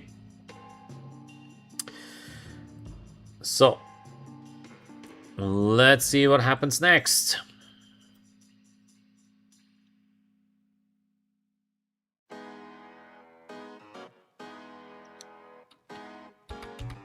Let's see. Firuza is shaking. I don't know.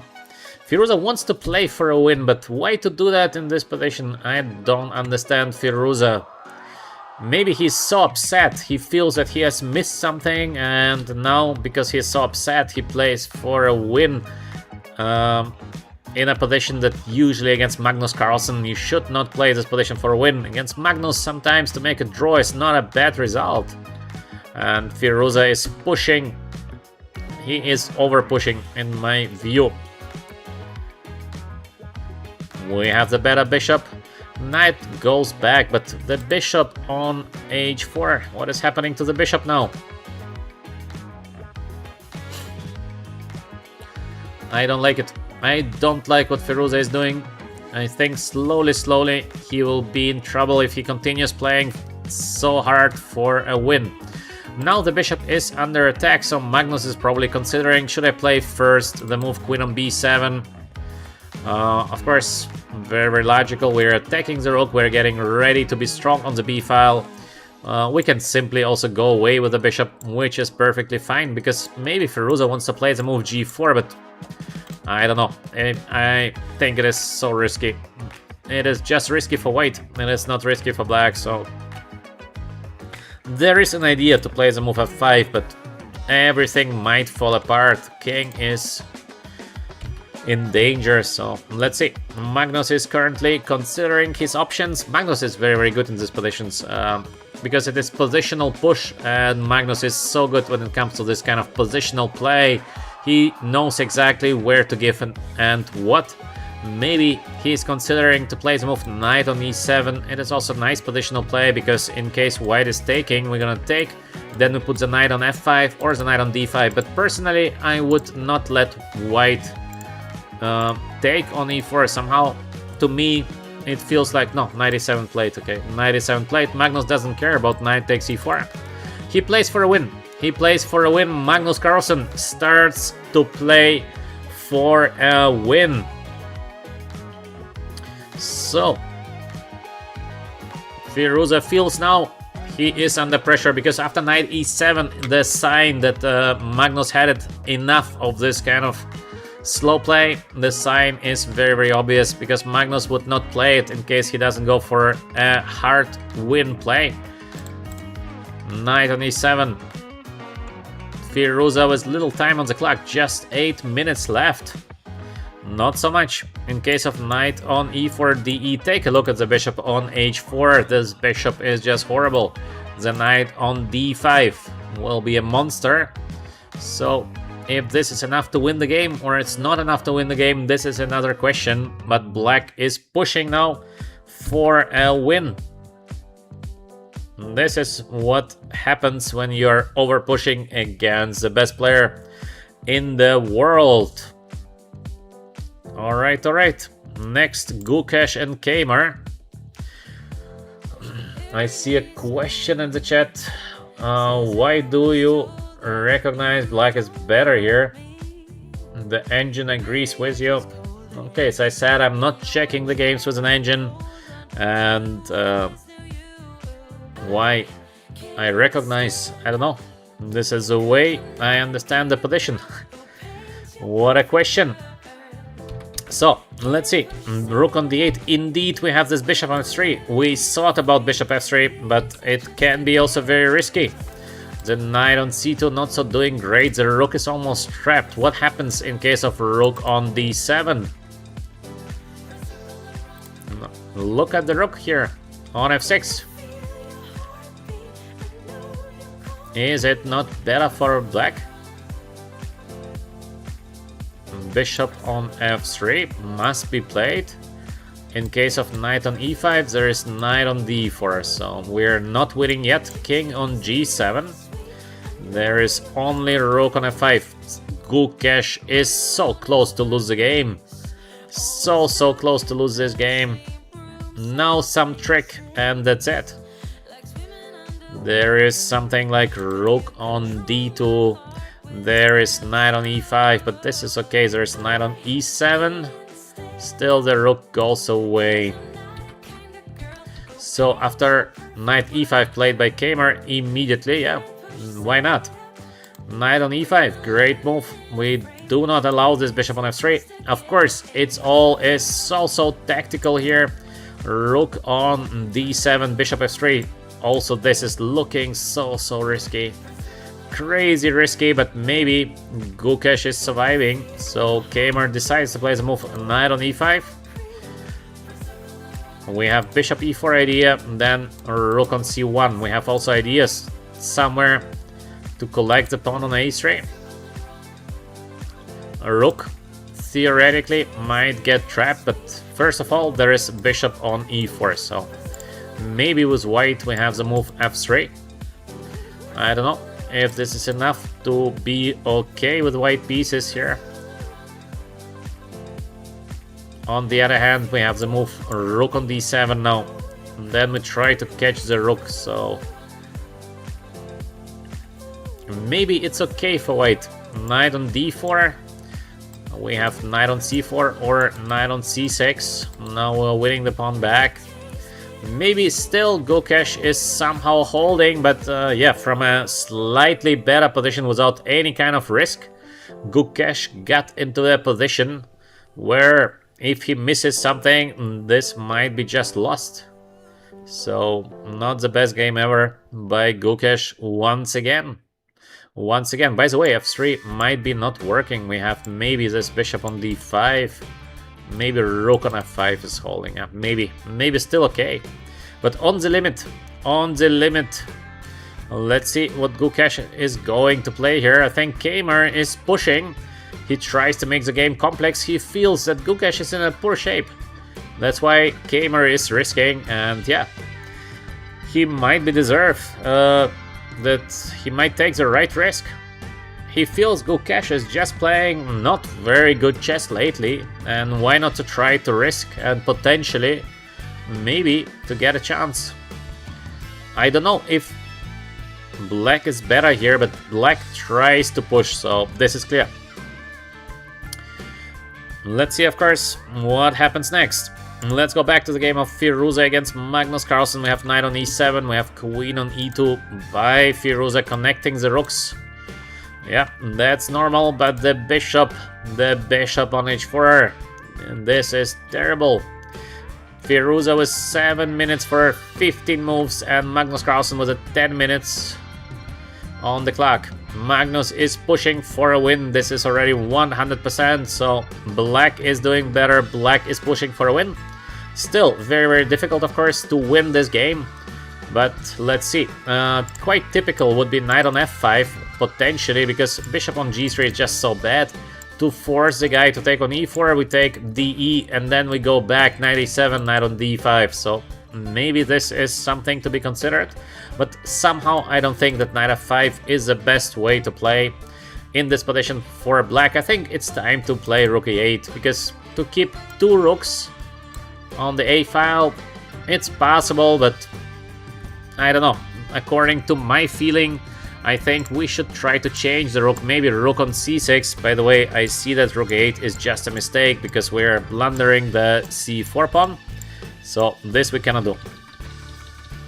So maybe rook c6. Yeah, rook c6 being played by Magnus. Very logical, yeah.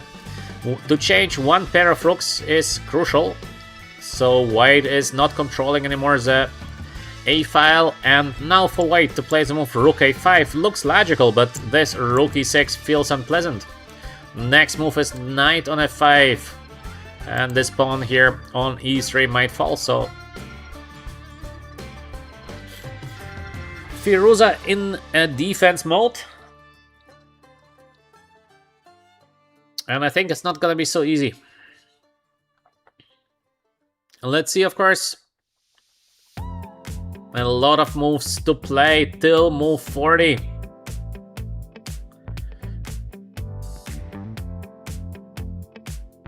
So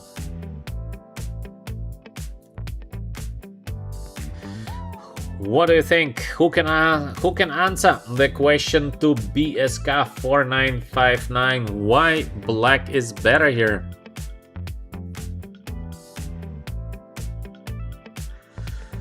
Not so easy. Not so easy to understand that black is doing well here. I completely agree to that. I'm even not 100% sure that black is better, just it feels like black is better. Maybe somebody else would have a different opinion, so this would be normal. Maybe position is just equal, but I would prefer to be black here. Firouzja with 5 minutes on the clock.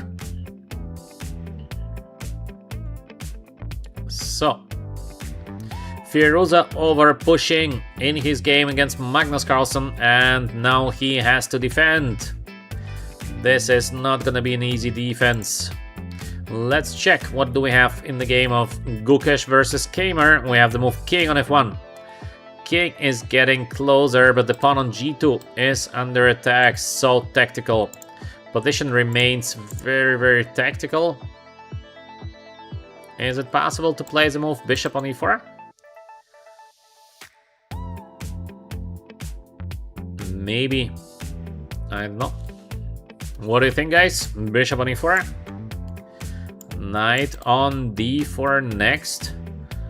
Can we win something here with black? Because it feels so dangerous for white. I don't know. Maybe it's completely okay for Gukesh, but it just feels like if there is a trick, this might be a game over. So let's say rook on c1, king goes here. The rook is almost trapped, so we have this king on g7. Let's say rook takes, but it might get tricky for Gukesh, but maybe it is completely fine. So maybe this to play the move for rook on a2, but somehow I guess white is holding here. Yeah, not enough attacking pieces. Maybe Gukesh is fine. King on f1. Let's see. The next couple of moves will decide if Kamer is doing better or Gukesh is doing better. To my understanding, it's very, very difficult for Gukesh to be better because I don't believe in that. Even simple play like king on g7 I think gives quite good play to black. Knight on c4, now the knight from c2 cannot be moved because the pawn on a3 is hanging, so I cannot imagine that white is doing better here, but I can imagine that black is doing better here, so let's see. 3 minutes, 4 minutes for Gukesh and 8 minutes for Kamer, so Kamer can take his time. We're already in move 34, so just a couple of moves to go. Firouzja against Magnus Carlsen. Finally, Firouzja finds nothing better than to take on e4. And now we have this huge knight on d5 versus a bad bishop. This is a very, very tricky position to defend for Firouzja. I think that's difficult. I think it is very, very difficult to defend this position with the white pieces. With black, if we manage to change the rooks, I think it is just lost. So the idea for black should be now changing rooks in case it's possible. I think put the king somewhere here, h7, to play this move even feels very, very safe here in my view, because why is a rush? Maybe there is something like rook a5, rook on c5, but I don't know. This is also looking very, very dangerous for white. We have rook on b8, let's say rook goes here, we go somewhere with the queen, then we enter. And the knight on d5 is a fantastic attacking piece, so I don't know, not sure of course, but like an option.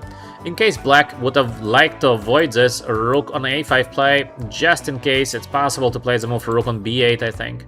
So if rook a5, we have this rook on b5 idea. Very, very dangerous position for white. If Magnus Carlsen finds a way now how to regroup, that's it. Maybe to regroup with the move rook on b8, rook on b3, followed by the move queen on b5. Maybe to play queen on b5 instantly, also not looking bad, but there is this rook on a7, some pressure, then we play rook on f7, so also this is looking fine, but somehow, I don't know, I think I would not play it. Of course, let's see, I can be always wrong. Magnus, he knows usually what he's doing in this kind of positions, so Next couple of moves are decisive. Yes, we have rook on b8 played on the board. We thought this might be the best and very, very logical. We're defending from rook a5. We are having the rook on the free file, so what could be more logical than this? And of course, black wants to change the rooks. If black changes the rooks, I think you cannot survive in this position with the white pieces, so strategically so dangerous. You change rooks, you are gone, so you take a huge risk with white to play positions like this. Alright, let's see what is happening in the game between Gukesh and Kamer, and let me know how do you like, by the way, today's stream. Instead of playing, we have here more educational stream. We're watching the Magnus Carlsen playing himself. I know probably most of you like some action, but I think for more serious guys, what can be better than try to understand what the best chess players in the world are actually doing? But still, let me know in the chat, how do you like this kind of educational streams where we are watching the games? Your opinions? I see we have a little bit lazy chat today. Okay, Monday, just the beginning of the week. Beginning of the week. People are lazy. Only chess players must be always ready, like soldiers. Ready, always ready. We have rook e6 by Gukesh. Wow. So what happened here? Is the move a knight on c4? We thought about it. Knight on d4. King on g7. It seems like black trapped the rook. Rook on e6. Ooh. What a play. What a play. I think Kamer missed it. Thank you very much for the nice words in the chat. Once again, I would always suggest you try to be a little bit more active in the chat, because it's not only because you are asking me something, it's as well to discuss with the others. It's always good to participate, because then you remember the things better. It's like what is a way to learn a new language? You have to try to speak it. And the same is about chess. To learn chess, you have to try, you have to suggest, you have to guess the next move, so you're getting slowly better and better. So this is my advice to you. Participate a little bit, share your ideas with the others. We have a great chat here. Nobody is gonna offend you, nobody's gonna laugh at you. It doesn't matter how strong you are. Bishop on c8 played by Kamer. The game continues in tactics in the endgame. Rook under attack. There is this knight on f5 check, but then we have the king f8. Actually quite beautiful. So check, king f8. Boom. Problem with the knight. Rook under attack, pawn is under attack. So what should Gukesh play now? Let's first take a look at easy. Rook c6, take, and black takes on a3. I think this is just a draw, so this is a draw. Maybe white can fight a little bit here, but I think it is just a draw. So this is a draw. Can Gukesh do something better than this? He plays a move for rook e8. Now Gukesh plays for a win. Now it is Gukesh who is playing for a win, but why is he playing for a win? In case I take, how is he playing for a win? Yeah, Kamer takes, but what is this? I think Gukesh should just make a draw, and that's it. Instead, he plays rook e8. He wants to win the game, but h3 was the idea, bishop g4, but is it a play for a win? I don't know. I think Gukesh is not in a great shape, because rook on c1, so you can forget about the move bishop on g4. It's just never gonna happen. And let's say king here, knight somewhere, knight c4. Of course, not immediately, but I will find a way where to put the bishop. I don't know why Gukesh plays for a win. A little bit strange. Let's come back quickly to the game of Firuze against Carlsen, because this is our main game. And what do we have? We have rook on b8. Now f5 by Firuze. He is pushing. And Alexander is saying, I like educational streams. Yep, thanks, Alexander. So, Alexander is saying it's a little bit difficult. Yeah, Alexander, time to get better. Time to get better. That's why we're here. Queen on g4, queen on d7. What a play. Queen on d7, so positional. So positional. Magnus Carlsen keeps control over the game. He's losing the pawn on e4, but he's gonna collect the pawn on e3. But why did he do that?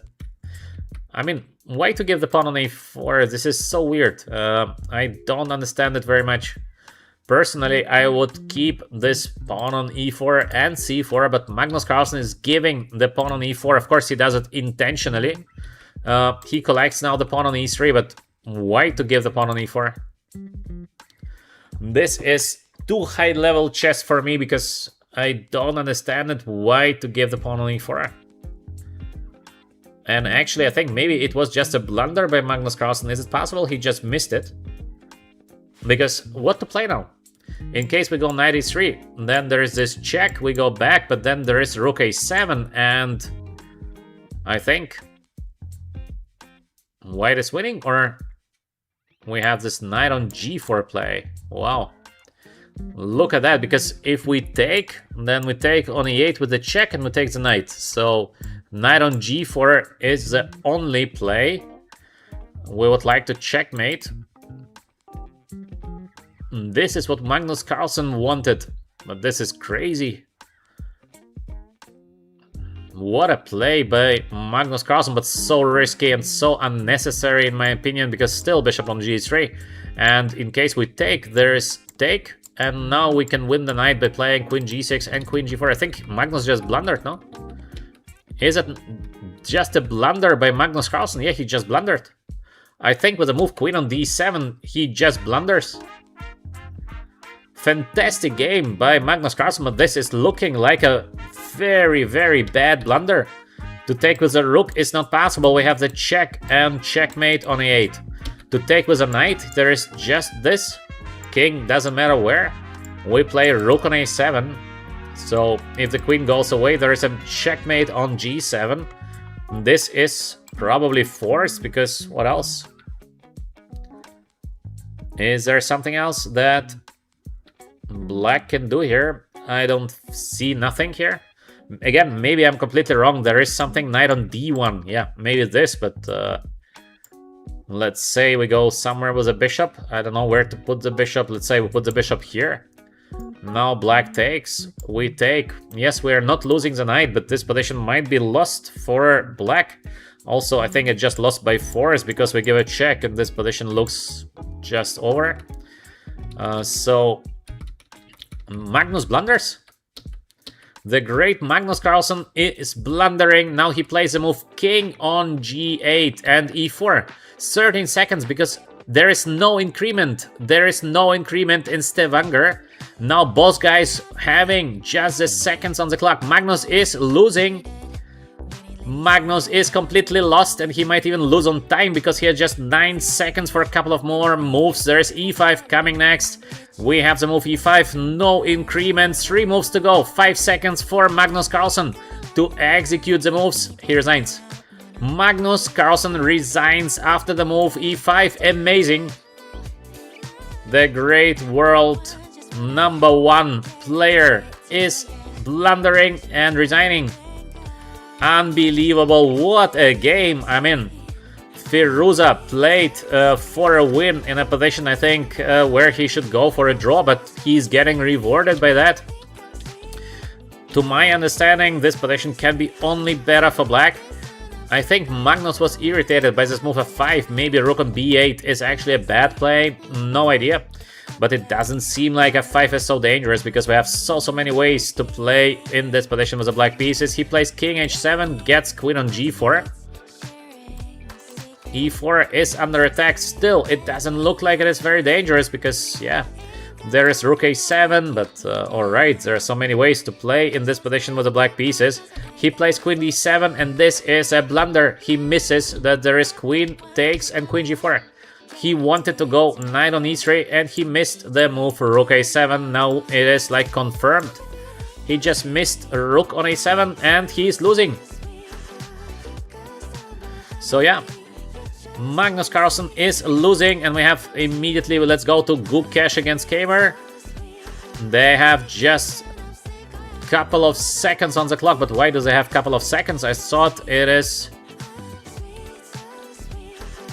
They play now with increment, but what is the increment? Like 10 seconds increment after move 40. What a strange time control, what is that? Usually it's always half a minute, but now we have some very, very weird increment. So in any case, let's go very briefly back to the game of Magnus. What can I say? This is terrible. We see Magnus blundering very, very rarely. Now he does blunder and he loses a game. Chess is brutal. Magnus played fantastic game. Just played fantastic game. He blunders. King on g8 and he is losing the game. So yeah. What can I say? That's tough. That's tough. Of course, this is already an easy win and Magnus just resigns, yeah. Brutal, brutal. Fantastic game by Magnus Carlsen. He managed to outplay Firuza and then he is just blundering. Yeah. What can I say?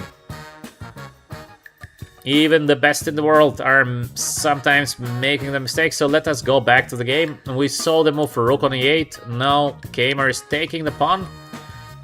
And Rook c7 back. Very strange. Kamer is under pressure. No time at all on the clock. Now King is here. Wait to help the King get to d3. I don't know. I think both players are now in deep time trouble, so just a couple of seconds on the clock. The game goes on. It's like a rapid game. They are repeating the moves. They are repeating the moves. And King on g6 played by Kamer. Is it gonna be a repetition? It feels like White is doing a little bit better because we have the King on g6, not a perfect position. Yes, Gukesh is playing for a win. Sometimes it is Kamer playing for a win. Sometimes it is Gukesh playing for a win. Crazy game. Crazy fight here on the board. So...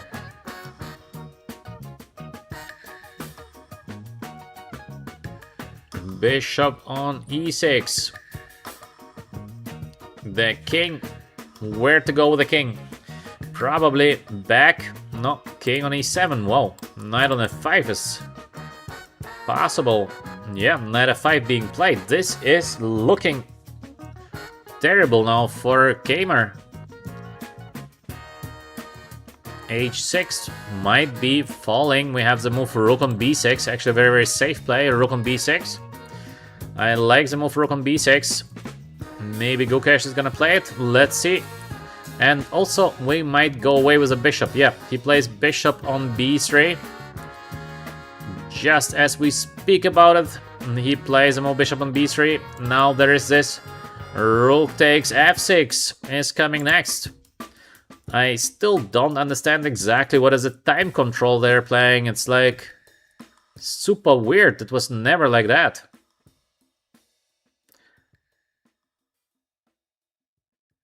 Very strange time control.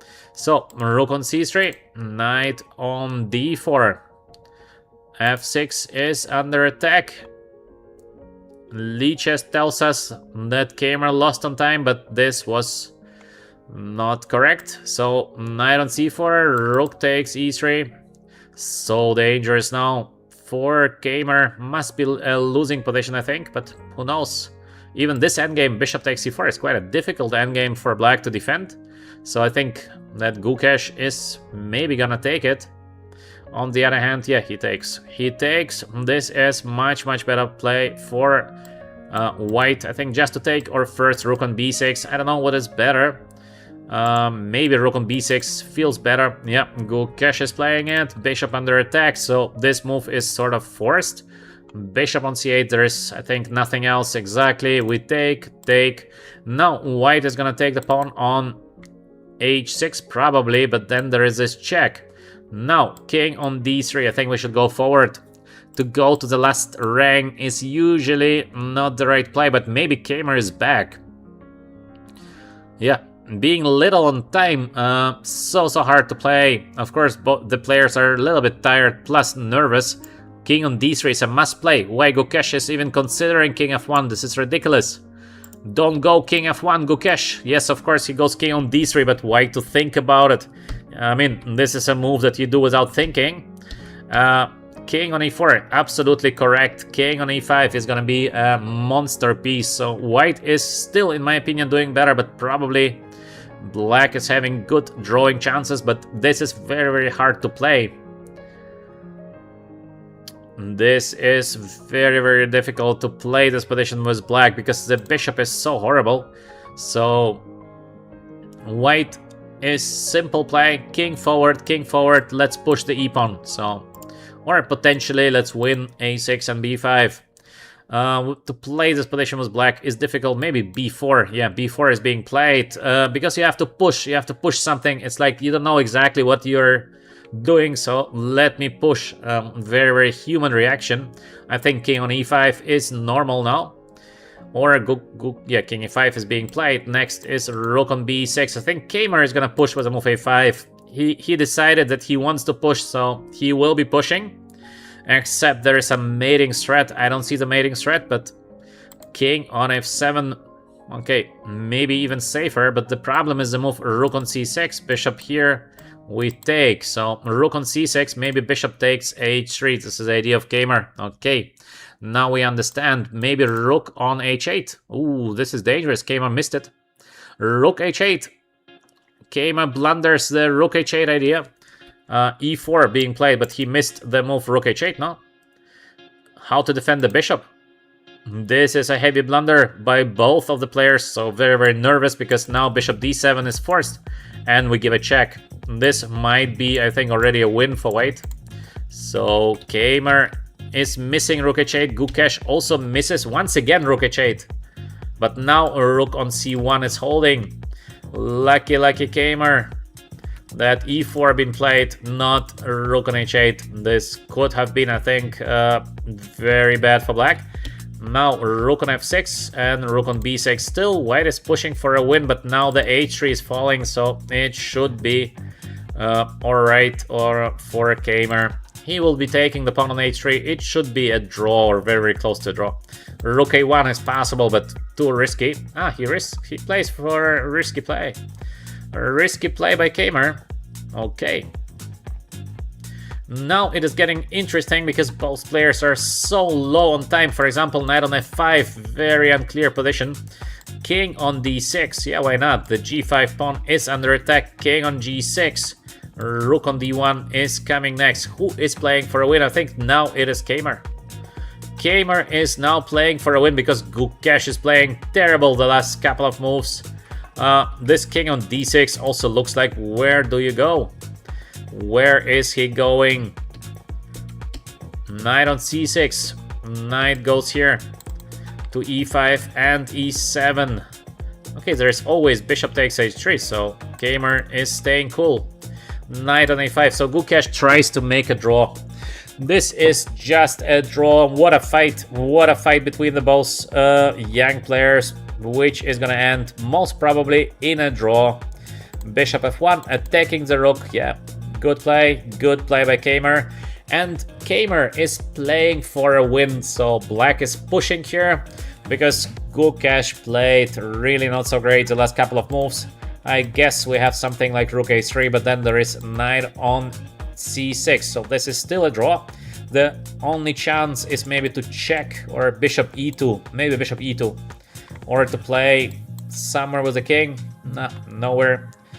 Rook on a3. Kamer decides, I will be walking with the pawn. Maybe a nice idea. Very little time for both of the players. Knight on c4, attacking the rook, trying to escape into a draw. Is this a draw, by the way? It is a draw. This is a draw. Why? Why is he taking on c4? Very strange, because we had a check and then b3. Why not to play for a win? This is a draw. Or not. Maybe rook on d3. Fantastic check, because I thought he wants to take, but this is a draw. But rook on d3. Very, very good intermediate play by Kamer. King goes there, b3, let's go.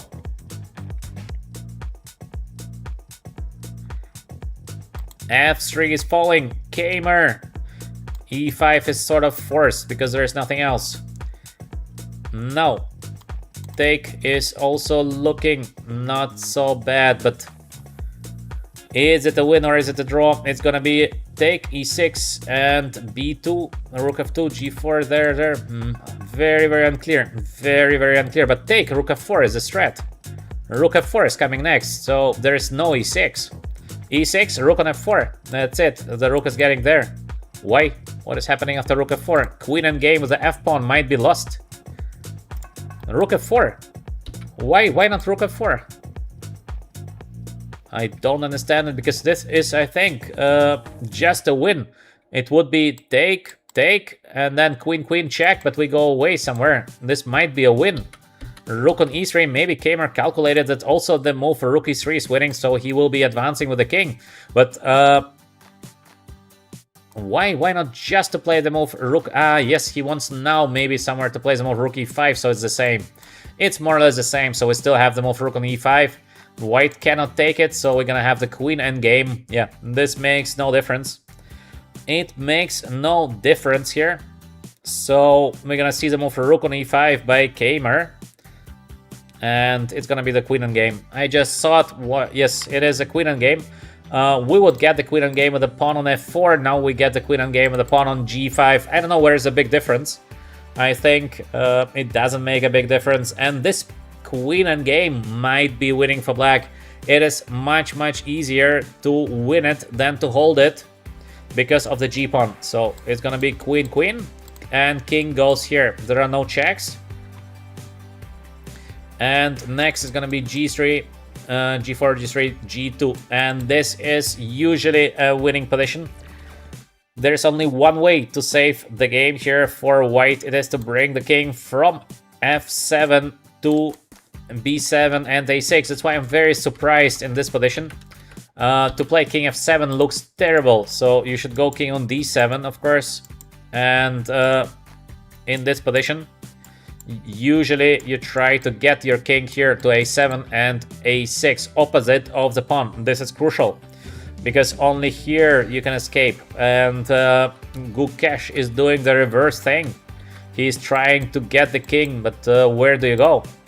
I think this is very bad. To put the king here on g7, just a bad play by Gukesh, and it makes the win for Gamer easier. So I believe Gamer is going to win the game. To hold this position into a draw is, I think, almost impossible. Gukesh is gonna give a couple of checks, but Gamer is gonna go and then advance with the pawn, so this is unavoidable. I would play first queen f5, because let's bring the queen to the center, then let's see what happens next. So queen f5 should be not bad. Of course, we can also go king on g3 immediately, so yeah, queen f5, absolutely correct. Next move is king on g3, quite surely, because this is what we need to play. This is normal. Yeah, king g3 played. I think it's just lost. King is doing very badly on g7. The king has to be here. Why Gukesh is going into the wrong direction, I don't understand it. It makes no sense. King on g2. Or king on h4. King on h2 maybe even better. Yeah, because there are a couple of checks, but that's fine. Now he's gonna give this check. I think Gamer blundered the check, because why to give him that? Gamer thought king h3 is winning. Now there's this check here. But still, there's never perpetual, so Gamer can be just back. Yeah, he's back.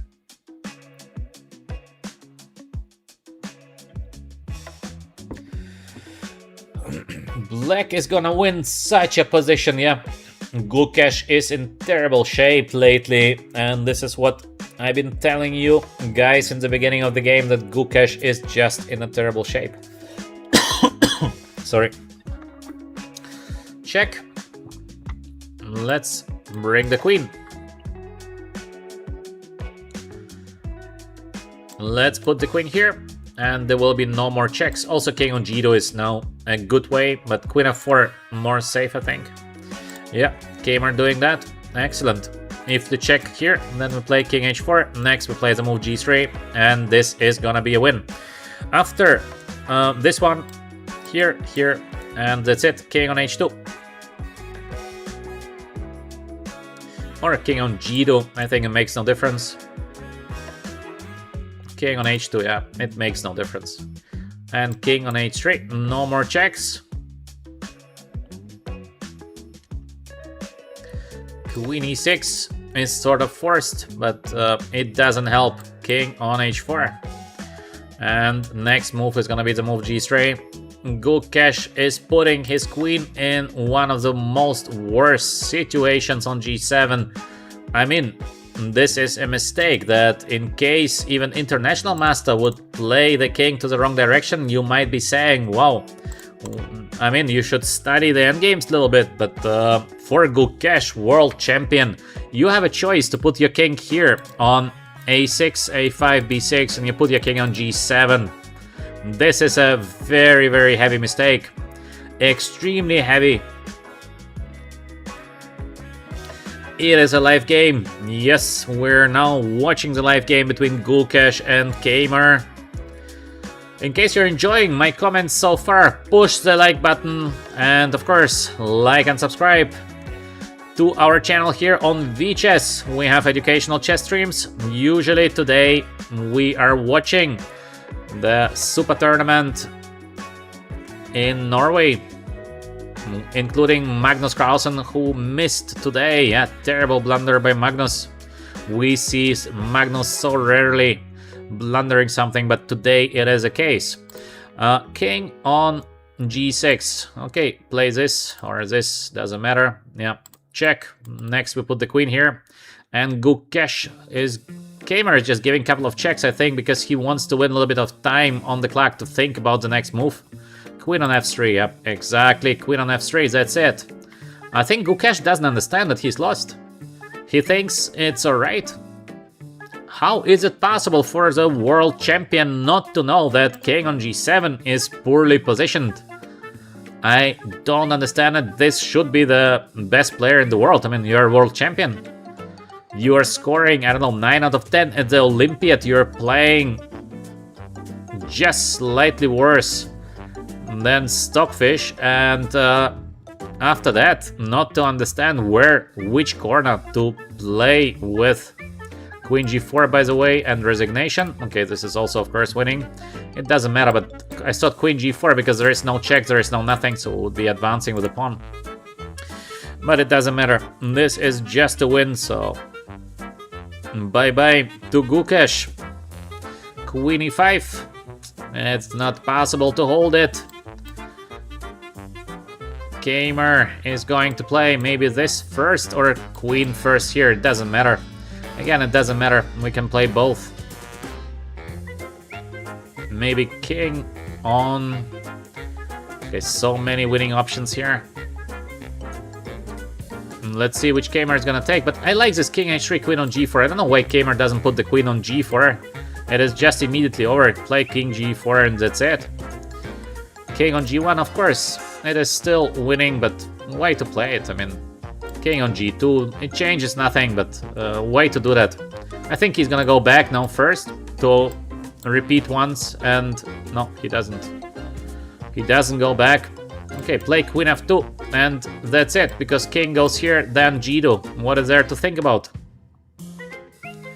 So easy. Why is he doing that? I don't understand it. I mean, just go here. If he gives you a check, you go king on g1, next move is the move g2, so you're getting the pawn on g2. To get these checks, maybe he's afraid of the check, but is it not just hiding?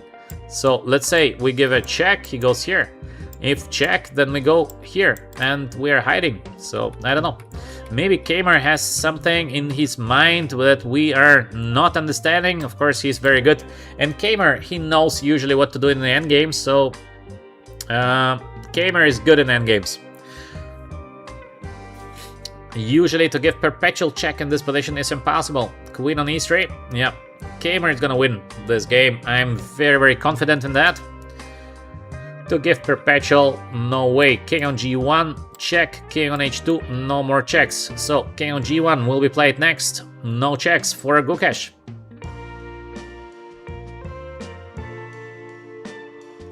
queen on f3. Why? I don't understand what is going on in this game. Why not just to play here?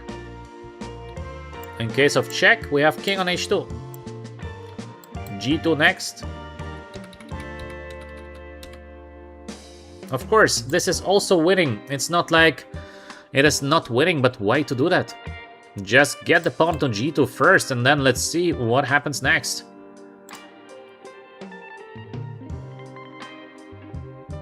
Now they're moving. Somewhere might be already 3 times repetition of position. This would be insane. Imagine, you're not winning such a position with the black pieces. This is so upsetting. Because of course Kamer knows he's completely winning. King on h2, but we had already position like this, but it was white to play. No, it was black to play, now it is white to play, so... Okay, not yet, 3 times repetition. King on h8. And this is incredible that Kamer can find a way to win this position. Why not king h3? Because if check, we go here. Yeah, finally, queen on g4.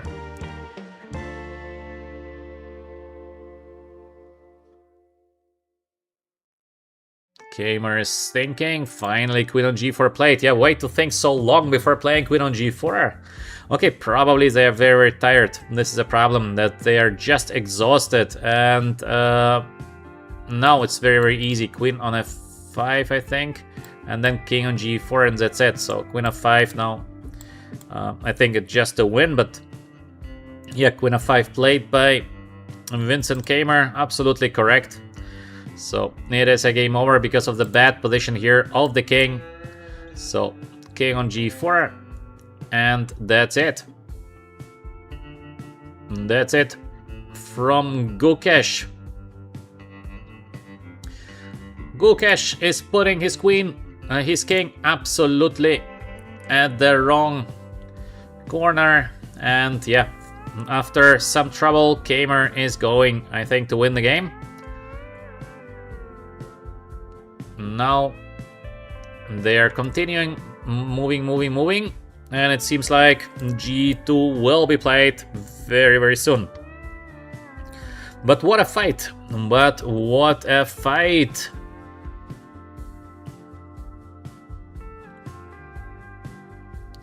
So, queen e3 being played.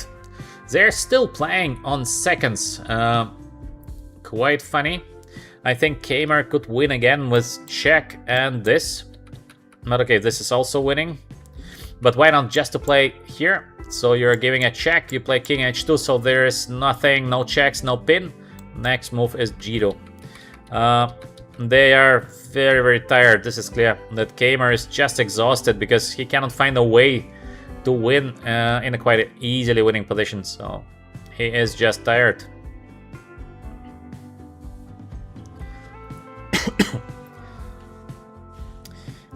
Kamer is exhausted, still being exhausted. You should be able to win this position because, yeah, what to do? This is high-level chess, and sometimes you are not in best shape, but still, you have to win the game. Queen goes to d5. Yeah, why not? Also, the nasty thing about the current position is that you can play it forever with the black pieces, so you can keep on moving, and it can take 50 moves for you to play the move g2, but once you play, you win the game. Actually, with the pawn on g2 still, there are a lot of checks, and it's gonna be not so easy to win it, but it is, of course, a winning position. Now Kamer needs to put the check, queen on d6, play the move king on h2. It is a game over. So, not so difficult. Queen f7, queen f6, check, king on h2. Check, king h2. Next, no, he doesn't see it. Kamer is missing once again this one move win. And now, king on h2. Okay, queen f4.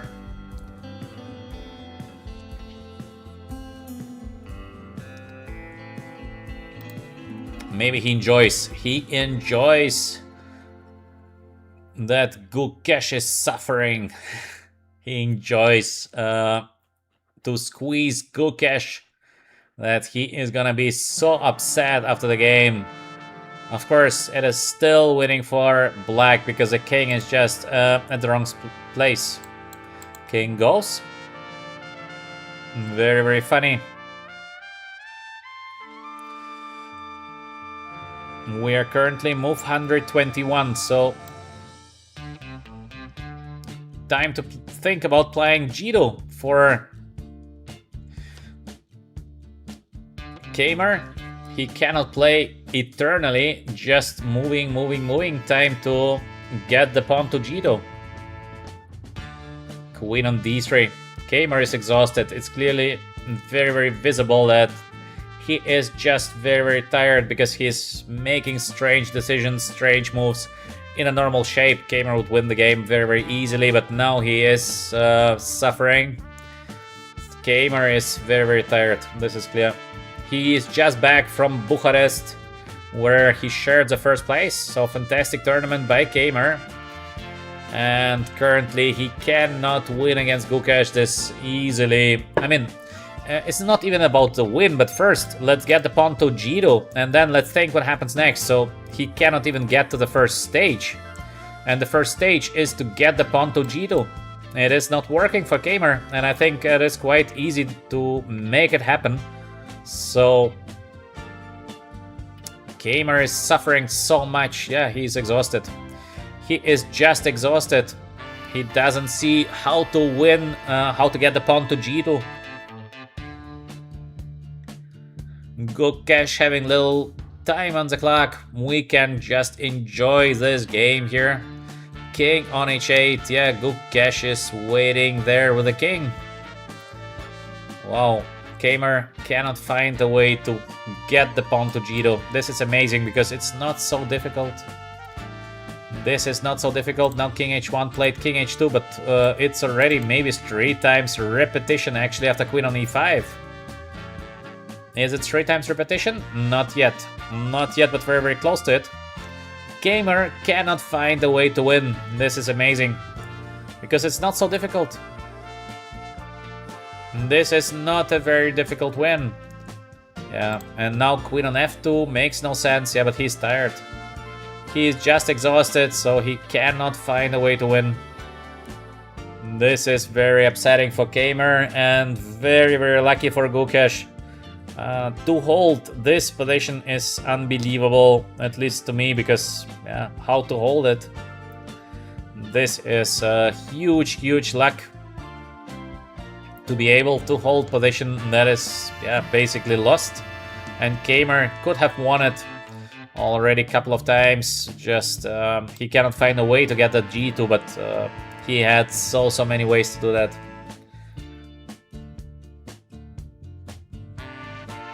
Okay, where to put the queen? Queen h4 is winning. Queen h4, then I think king on h3. We should be winning with queen h4, but I don't know if it's already 50 moves or very, very soon.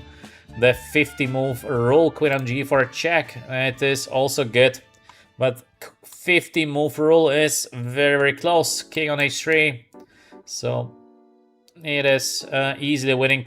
Then we give a check, I think, or a check here, and then we win. So of course Kamer is still winning in this game, but it might be 50 move already. Moving. For Gukesh to survive would be unreal. It seems like king h3, queen on e3. So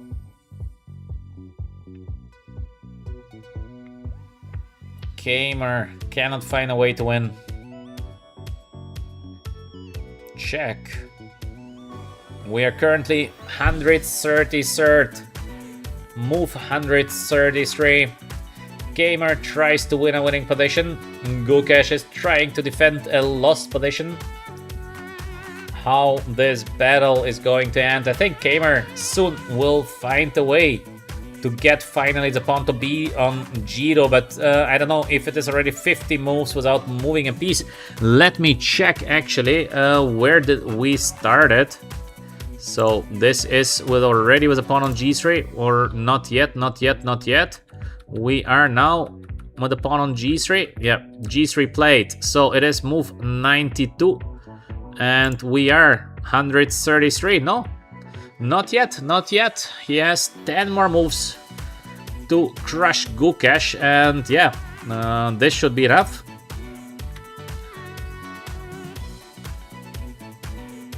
What happened here, by the way? It seems like Gukesh ran out of time. King on G7. Now Kamer with 2 extra minutes. I don't know why, what happened there? Just let me do like that so we see it better. Yeah. I don't know why Kamer is having now 2 minutes on the clock. Something happened. It's like they got additional time. I don't know why. And king on h4. So finally, no, not yet. Queen on e1.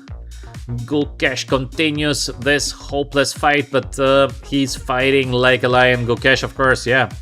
Incredible fight in a completely lost position. Gukesh makes the life of Kamer as difficult as possible. This is a win, but it's pity to move the queen from here. Queen is well positioned. I don't think we should move the queen. Queen on d7 check. What is the idea of this? Is the idea to give the check next on c6 or where Kamer wants to put the queen?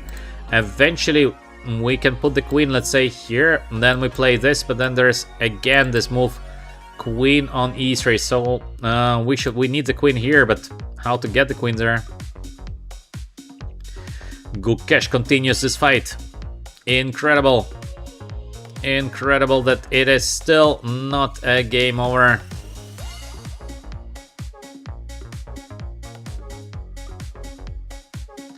Kamer checks. I think even if this position is a draw, still to make this draw is almost impossible, because how to make a draw here? Kamer had already a couple of ways to get the pawn to G2. He missed both of them, but maybe he is not gonna miss the next one. I think king on G4. This is looking good. Or we have the check here. Okay, still not yet with a pawn on G2. Can we go queen on f3 now? My idea is to get there. Queen on d5. Why? Why to put the queen here?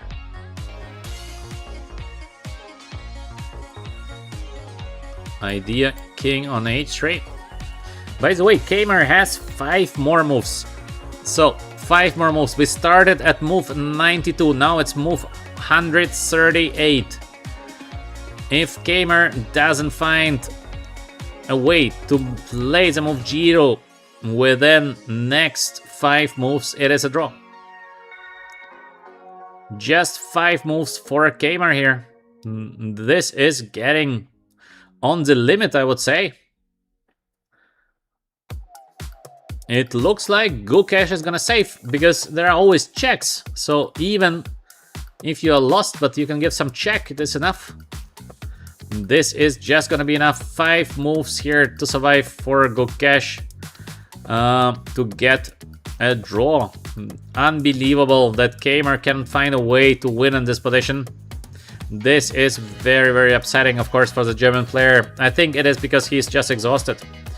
He just won in Bucharest, and yeah, he is just too tired. He knows he's winning, just he cannot find a way to win, and this makes him very, very sad, obviously. But yeah, this is life. Sometimes it's like that. Chess is a game of energy, so if you're missing some energy, sometimes, yeah, it is the way it is. So there are 4 more checks to give for Gukesh. Check number 1. If I go here, check number 2. I go here, you have queen e3. Yeah, Kamer tries with a move king on g4. Move 139, 3 more checks for Gukesh to give. And it is a draw, move 140. 2 more checks. Can Gukesh find 2 more checks? Wow, there are no checks? No, there is a check. There is a check. And king here. This is incredible because it might be just move in move. 142nd move, queen on h5, and I think it is 50 move without moving the pawn. So it should be a draw now. This should be a draw right now. Kamer continues to play, but I think by the rules it is a draw. Okay, he wants to go like this, but this is, I think, a draw. Why are they playing? Is it not like 50? Yeah, draw. Draw agreed. Move 143. It is a draw. Amazing. Kamer is not winning this position with a g-pawn. Oh no, they continue playing. They are continuing playing. What? Why? It should be a draw, I think. 50 moves is a draw. Why do they play?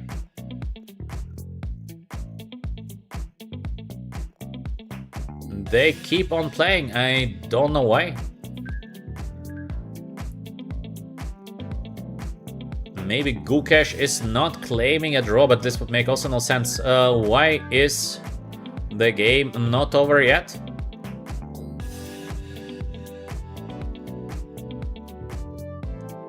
I think it is. I think it is over, so it is a draw. It is a draw. Gukesh is holding Kamer to a draw. I think in almost a lost position. Kamer played for a win against Gukesh with the black pieces. After I think Kamer was bad. All in all, I think not a very high level game, but we can see clearly that Gukesh is in a bad shape. You can also see that the guys are really pushing against Gukesh very hard for a win. They feel that Gukesh is not doing so well, so yeah. What a start. What a start of the round number 1. Magnus Carlsen playing fantastic game, blunders, loses the game between Pragnanadai and Wesley. So interesting opening, but then very, very quick draw. The game of Gukesh against Kamer, just crazy. Crazy game, and Kamer is not winning and almost winning queen endgame. So he could have won it, I think, a couple of times. We saw it. Kamer is just exhausted after Bucharest tournament. So yeah, once you're very, very tired, it's hard to play chess. Chess is a game of energy. All right. So I hope you enjoyed my comments. Of course, like and subscribe in case you did. I will be back tomorrow with a new stream. That's it for today. We watched the game till the end. Usually I do 2 hours, now a little bit more because it was funny to watch it, how the game is going to end. And yeah, I hope you enjoyed. I hope that we learned a couple of cool things from the games of the best players of the world. Thank you very much for watching. See you tomorrow. Wish you still a great Monday. And yeah, Avocado is saying, what is Avocado saying? Today I won 3 out of 11 games of my Blitz tournament. Today I won 1800 feeder rated player. Is that good? There were 5 title players, so I had a chance. Avocado, I don't know if this is good or bad. How can I know that? If you believe 3 out of 11 is good, be happy, Avocado. How to know that? In any case, thank you very much for being here with us, everyone. I hope you enjoyed. Wish you all great Monday. See you tomorrow. Thank you and bye.